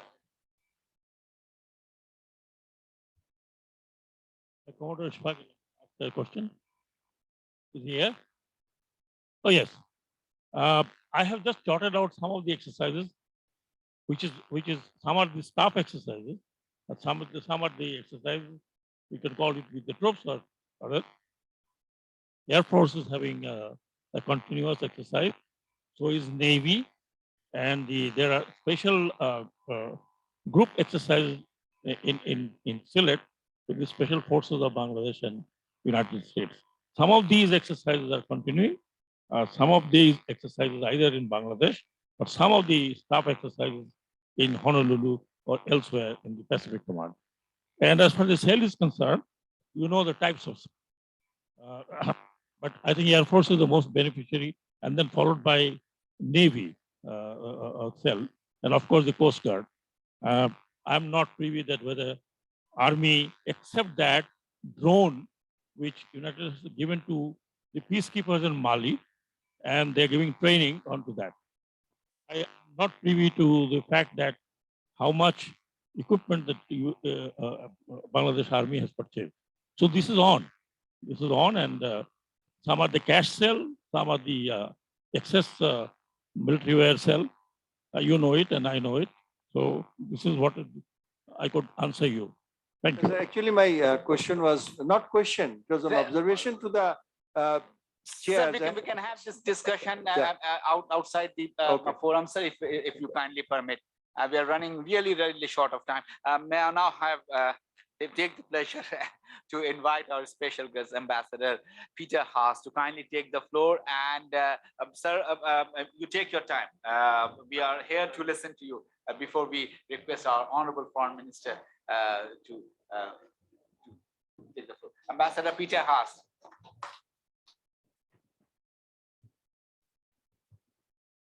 Thank you very much. And the great thing about the open discussion is I think everyone's awake now. The US-Bangladesh relationship is at a turning point. Over the past 50 years, we have built a robust relationship together, binding our cultures, our peoples, and our economies. The United States is now ready to move as fast as Bangladesh is to expand and deepen our ties. But as we look to the future, we must realize that our bilateral relationship will change. The reason is simple. Bangladesh has changed. Bangladesh, as has been mentioned, is now one of the fastest growing economies in the Indo-Pacific and indeed in the world. You are preparing for graduation from least developed country status and racing ahead towards middle income status. This change brings about a new dynamic. Simply put, the United States conducts diplomacy with major economies and with regional leaders differently. As our relationship grows, our conversation broadens. Our governments recently held several important dialogues: the partnership dialogue, the bilateral security dialogue, and other key engagements in Washington. And in the coming weeks, we will hold two more: the bilateral defense dialogue and the high-level economic consultation. These conversations have and will identify more opportunities to enhance our relationship. But it is our respective governments that must decide whether and how to move beyond words and into action. Let me highlight three areas that are ripe for growth in our bilateral relations: security, human rights and democracy, and economic ties. First, we can increase our security cooperation. We engage as peers in the defense space. we conduct several annual exercises. In fact, our respective special operation forces are currently participating in a joint exercise called Tiger Shark. We can strengthen these engagements by inviting in other like-minded mutual partners. We can also move forward on two basic foundational agreements. The first is the General Security of Military Information Agreement, or GSOMIA. This would set the ground rules for exchanging sensitive information about military procurements. This framework would allow Bangladesh to modernize its military with US technology, contributing to Bangladesh's Forces Goal 2030. The Acquisition and Cross-Servicing Agreement, or ACSA, would allow our militaries to offer each other assistance on the high seas, to lend equipment or spare parts when an aircraft, vehicle, or vessel is in trouble, or simply to exchange fuel and food. And ACSA has real-world impact on safety and interoperability, like when a vessel ends up stranded in the port of Beirut after the 2020 explosion, or during joint humanitarian relief efforts in the Bay of Bengal. There are a lot of misperceptions out there about GSOMIA and ACSA. They are technical agreements. They do not reflect an alliance or a military pact, nor do they constitute a broad and vague defense cooperation agreement, such as the one Bangladesh signed with China in 2002. They are simple building blocks to a closer relationship and allow us to help your armed forces advance your own defense goals. And they are common. More than 70 countries have signed these agreements with the United States. Regarding law enforcement, I will be honest. There is no scope for the repeal of sanctions against the Rapid Action Battalion without concrete action and accountability. We want to see a RAB that remains just as effective as it is now combating terrorism, but which is also capable of respecting basic human rights. But RAB sanctions do not mean we cannot increase our strong law enforcement security cooperation. We will continue to work with Bangladesh to combat transnational crime and terrorism, enhance border security, and prevent violent extremism. We will continue our support to counterterrorism and transnational crime police, to the anti-terrorism unit, and to the specialized units of the Metropolitan Police in Chattogram, Sylhet, and Rajshahi. The signing of a proposed memorandum of agreement would facilitate our ability to implement our anti-terrorism assistance training program and to donate new equipment to the police. Second, we can work together to promote democracy and to protect human rights. The United States is not perfect. We have embarked on our own democratic renewal. This journey includes tackling our own issues with police accountability and ensuring all Americans can cast their ballots on election day. And we are inviting countries around the world to make similar commitments to strengthen their democracies. I'm pleased that Foreign Minister Muman has stated that Bangladesh will welcome international observers during the next elections.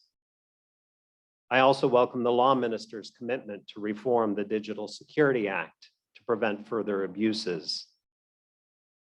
It's important to realize that holding an election consistent with international standards is not just about the day the votes are actually cast.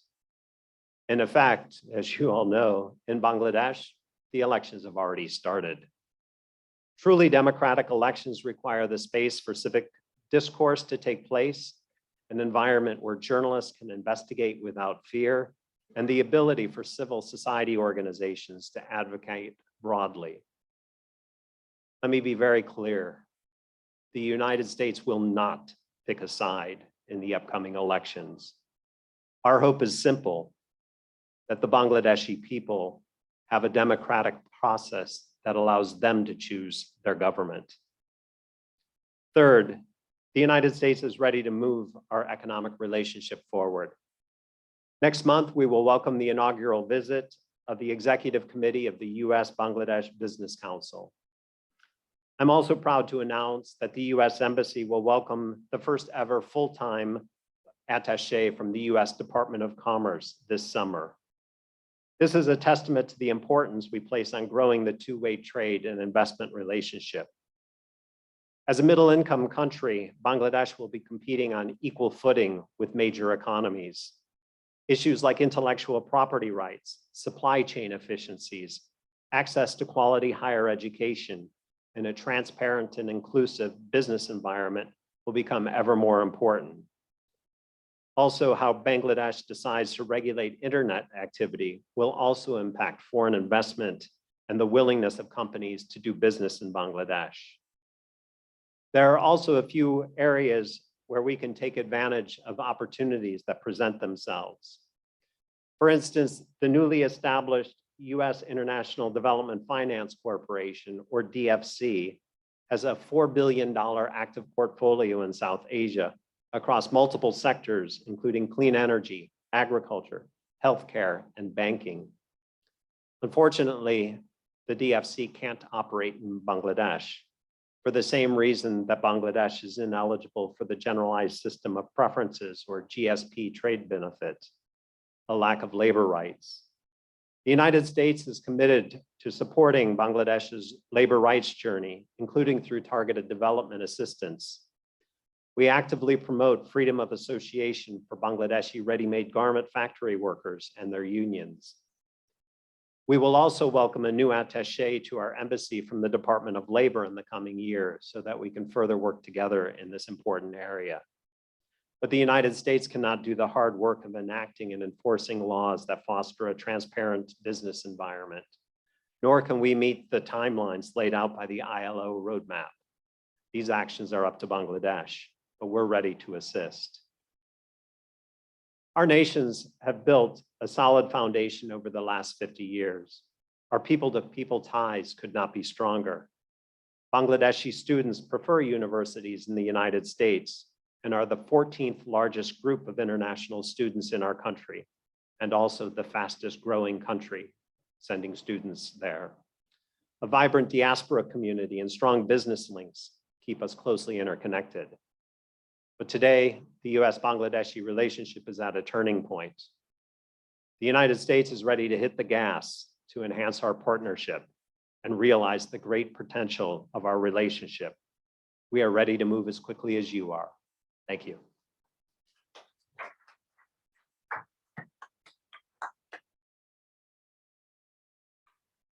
Thank you very much. You were going to share your text.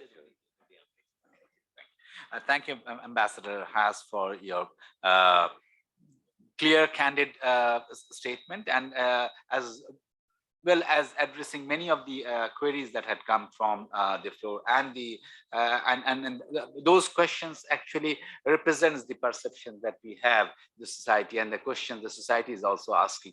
But you have also given a big hope of moving the relationship forward and putting the pressure on the gas to move at a faster pace. May I now have the pleasure and the honor to request the Honourable Foreign Minister of Bangladesh, Dr. A.K. Abdul Muman, MP, to kindly address the session. Honourable Foreign Minister, sir, you have the floor. Good afternoon. Ambassador Peter Haas, special guest of today's program, Ambassador Qazi Imtiaz Hussain, Chairman BIISS, Major General Muhammad Maqsudur Rahman, Director General BIISS, learned panelists, Excellencies, distinguished ambassadors, ladies and gentlemen. Assalamu alaikum. Peace be upon you all. Today, I'm asked to celebrating the 50th anniversary of the diplomatic relationship between USA and Bangladesh. This is a great occasion because our relationship is solid. And I should quote President Biden, and he wrote to our Prime Minister, and maybe I quote him. He said, "The drive, resourcefulness, and innovation of Bangladeshis, rebuilding after the 1971 war, and now forging a path of economic growth and development, serve as a model for the rest of the world. We are proud of our partnership on development, economic growth, and counterterrorism. We work together to address the climate crisis, help the Rohingya survivors of genocide, and support United Nations peacekeeping worldwide. Unquote. This is a great message, a wonderful message that we received from President Biden. And I must say, I had recently a visit, thanks to Ambassador Peter Haas for organizing that event. On the 4th of April, I was in Washington celebrating the 50th anniversary of Bangladesh-UN relationship. And I have a wonderful meeting. I have an excellent meeting with Secretary of State Anthony Blinken, and also with US Administrator Samantha Powers. In addition, I was privileged to meet around 5 lawmakers, and I had the privilege to speak to 5, the institutions. And this shows in all these meetings, I find a great, enthusiasm among US nationals, US officials, US lawmakers to have more engagement with Bangladesh. And that's, I think, what Ambassador Peter was saying, since the Bangladesh is doing well, and therefore US is interested to have more partnership with Bangladesh. My meeting with all of them, I brought one message, that we have a lot of scope to work together for next 50 years. And when I was meeting Secretary of State, and I raised certain issues, and I said, our past relationship has been very good. US is the largest cumulative investor in Bangladesh, largest also trading partner, single country trading partner. And US have been supportive of us throughout these years, although in 1971, situation was different. The then administration did not support our war of liberation. But that does not matter. It does not matter. The people of US, there has been lawmakers that I can never forget at Kennedy, Senator Mondale, Senator Sexby, Congressman Gallagher, so many intellectuals, professors, and these medical doctors who spearheaded our war of independence. Even the singers, they came forward. So we are very proud of it. One message people don't know, that USA, the administration, Kissinger and Nixon administration, although was opposed to Bangladesh for a tactical reason, but the people of USA have been supportive of our independence, and we are thankful to them. But that relationship with USA started not only 50 years. I go back around 200 years back in 1760s and early 70s. There has been a big question. And our relationship, Bengal and USA, started on those days, around 250 years ago. This is not known to many.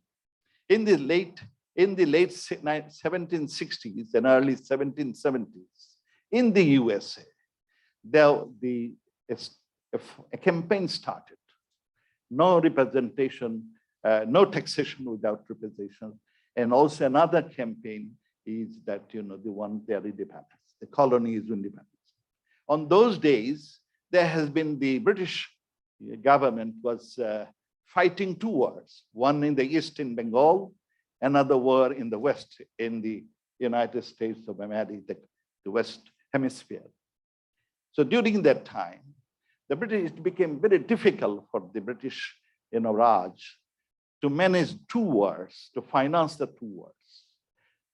To manage the wars, what the British government did, they imposed some Townsend tax on the tea that used to be imported to USA. And then the Americans, the colonists said, no, it's a taxation without representation. And they symbolically dumped the tea chest in the Boston Harbor, known as Boston Tea Party. Now, at the same time in Bengal, there has been uprising against the British.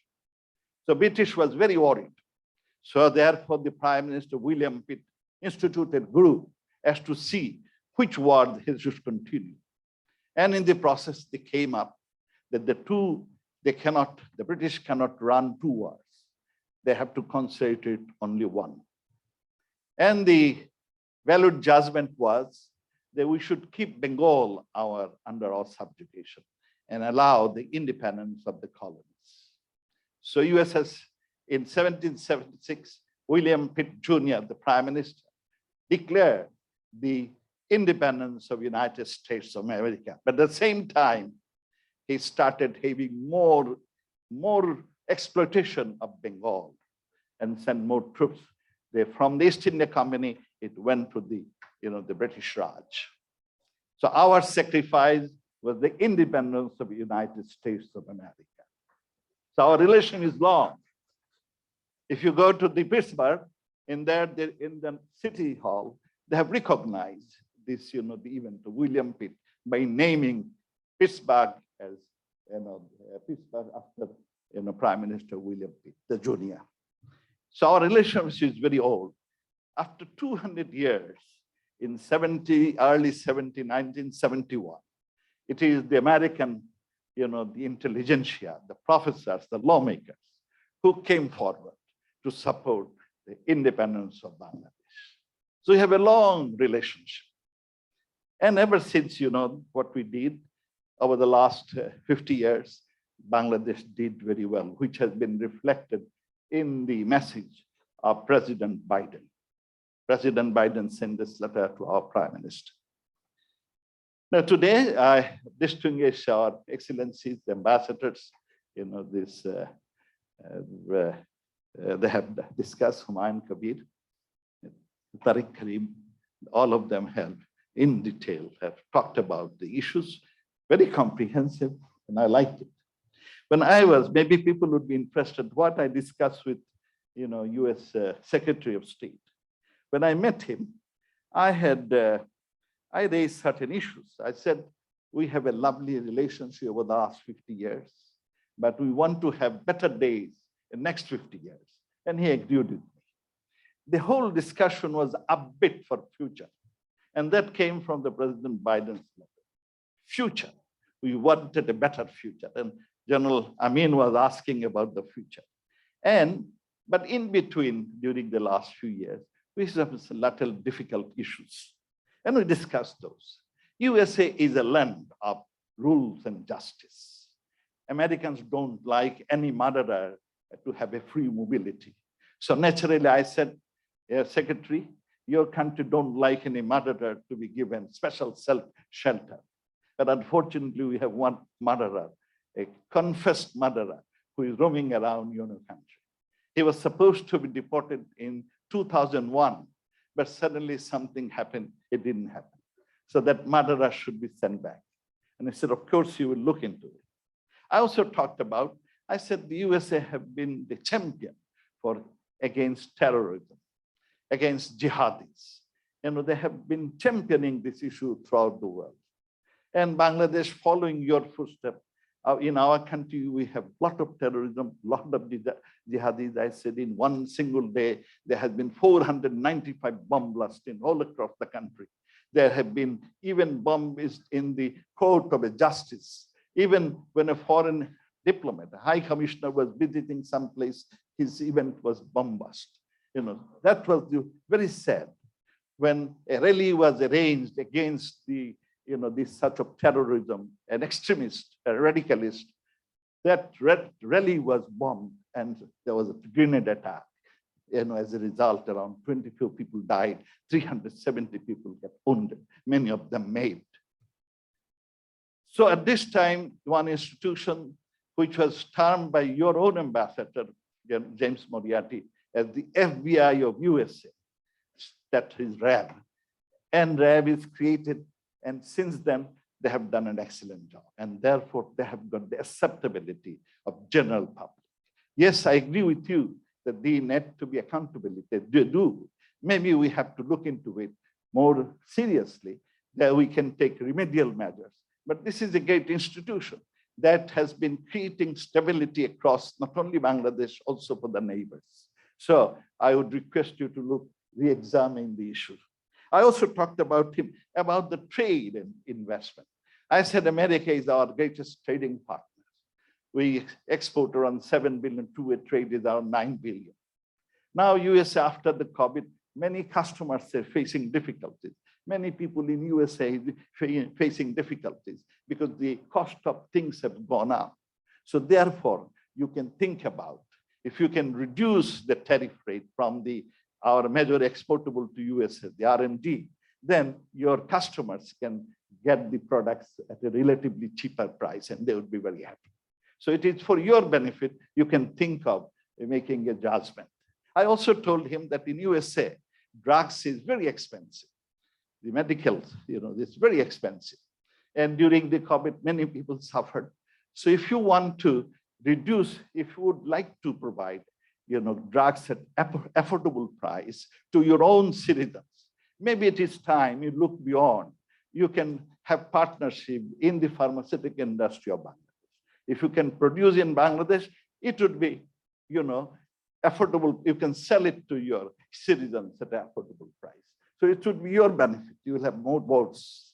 I also told him that, many of the companies in USA are becoming less competitive because cost of production is high.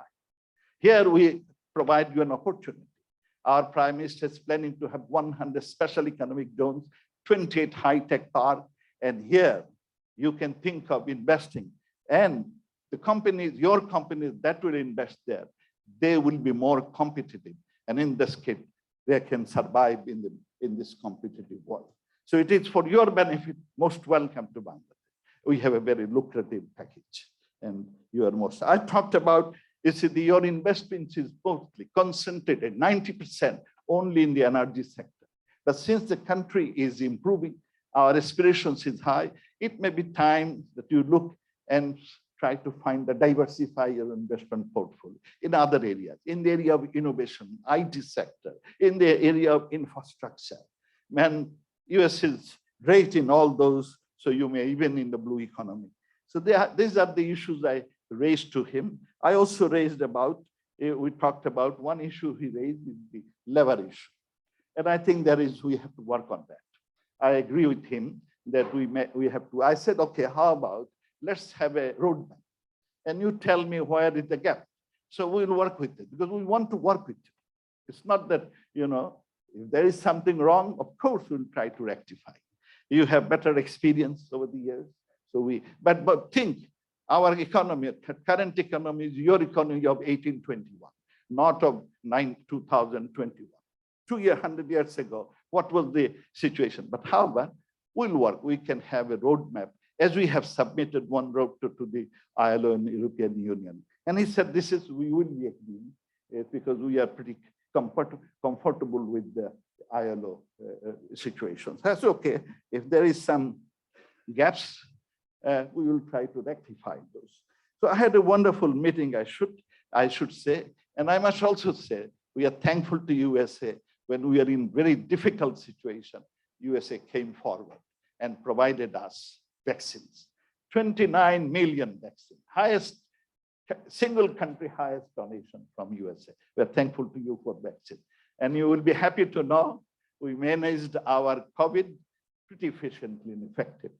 Last few weeks, there is no death, no fatality.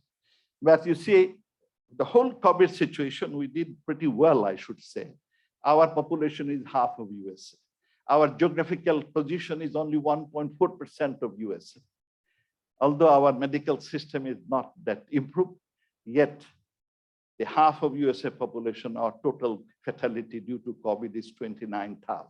While unfortunately, many of friends, I lost my friend, the fatality in USA is 700 plus, 1 million plus.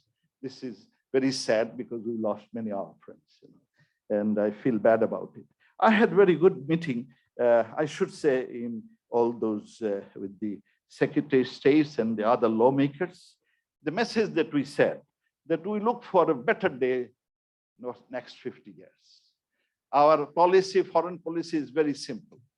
friendship to all, malice towards none.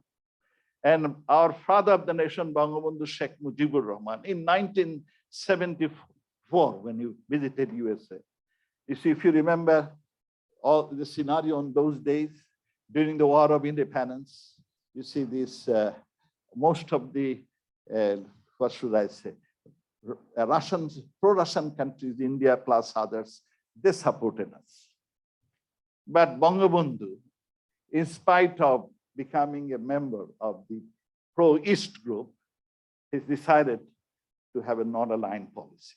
And he went to Washington and met President Ford and said, we need you. Past is past, we look forward. And since then, our relationship solidified. I would like to tell you another story. Till 16th of December, 1971, US administration was opposed to us.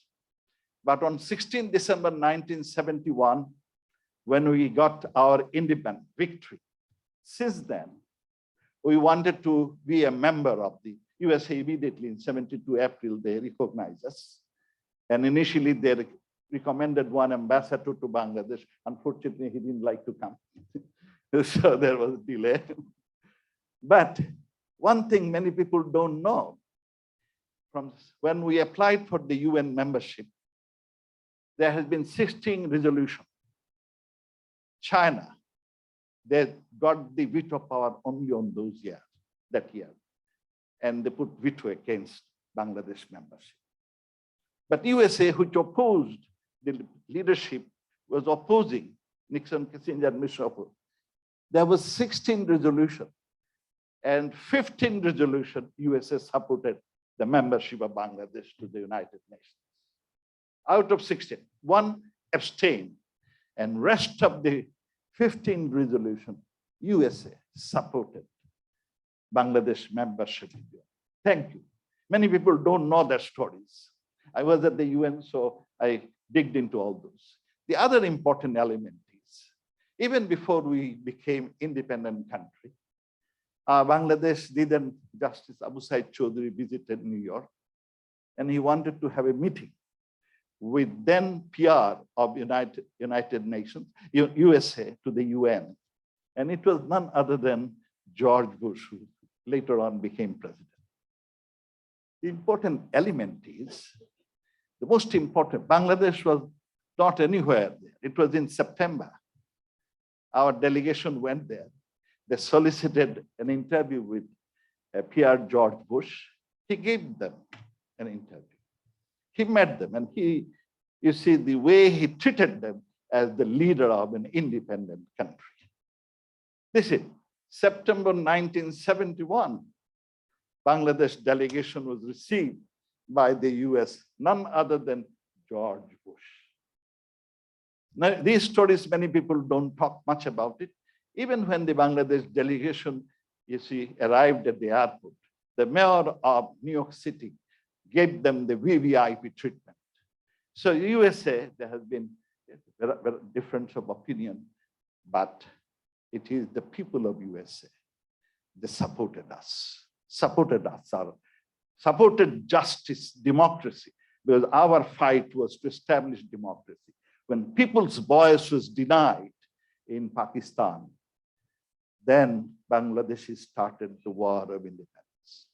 When justice was denied, Bangladeshi people started.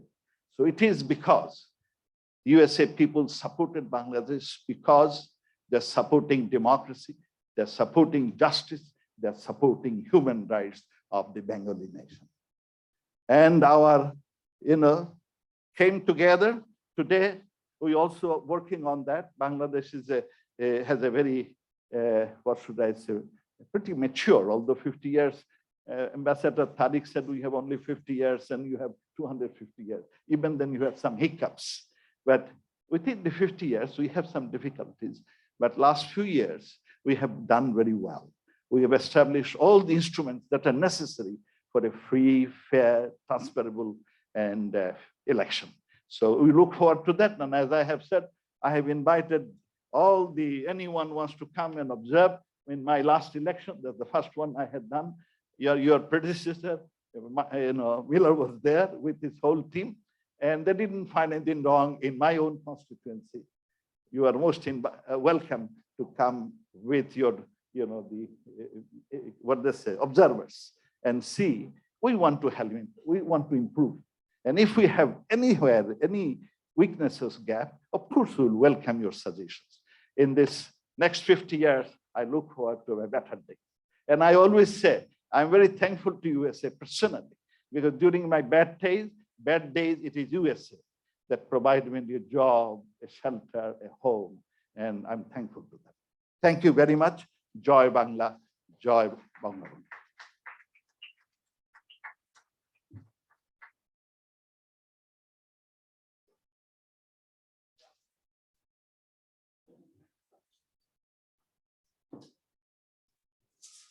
Thank you, Honourable Foreign Minister, for your very valuable comments touching upon the history of the relationship which goes back centuries.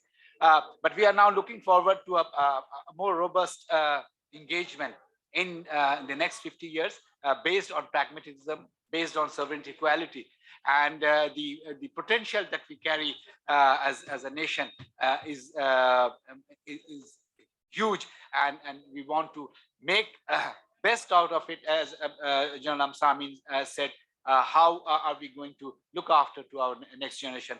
I'm sure as partner, as friend, as collaborator, we will find our US friends and brothers and sisters towards the path of development, prosperity, and peace. With those words, let me again, first of all, apologize before I thank our distinguished panelists, because I could not give a floor to many aspirant questionnaires who had in mind to pose a question. But let me thank my distinguished stellar participants, panelists, who have enlightened us on our relationship and shown us a way forward for the next 50 years in the US-Bangladesh relationship. The response today and the presence today makes me think of holding another conversation, and perhaps with Ambassador Peter Haas himself to explore further into our relationship. But with those words, let me invite you to a modest iftar and dinner. And on behalf of the Institute, on behalf of my entire team, my DG, I thank you all for your participation.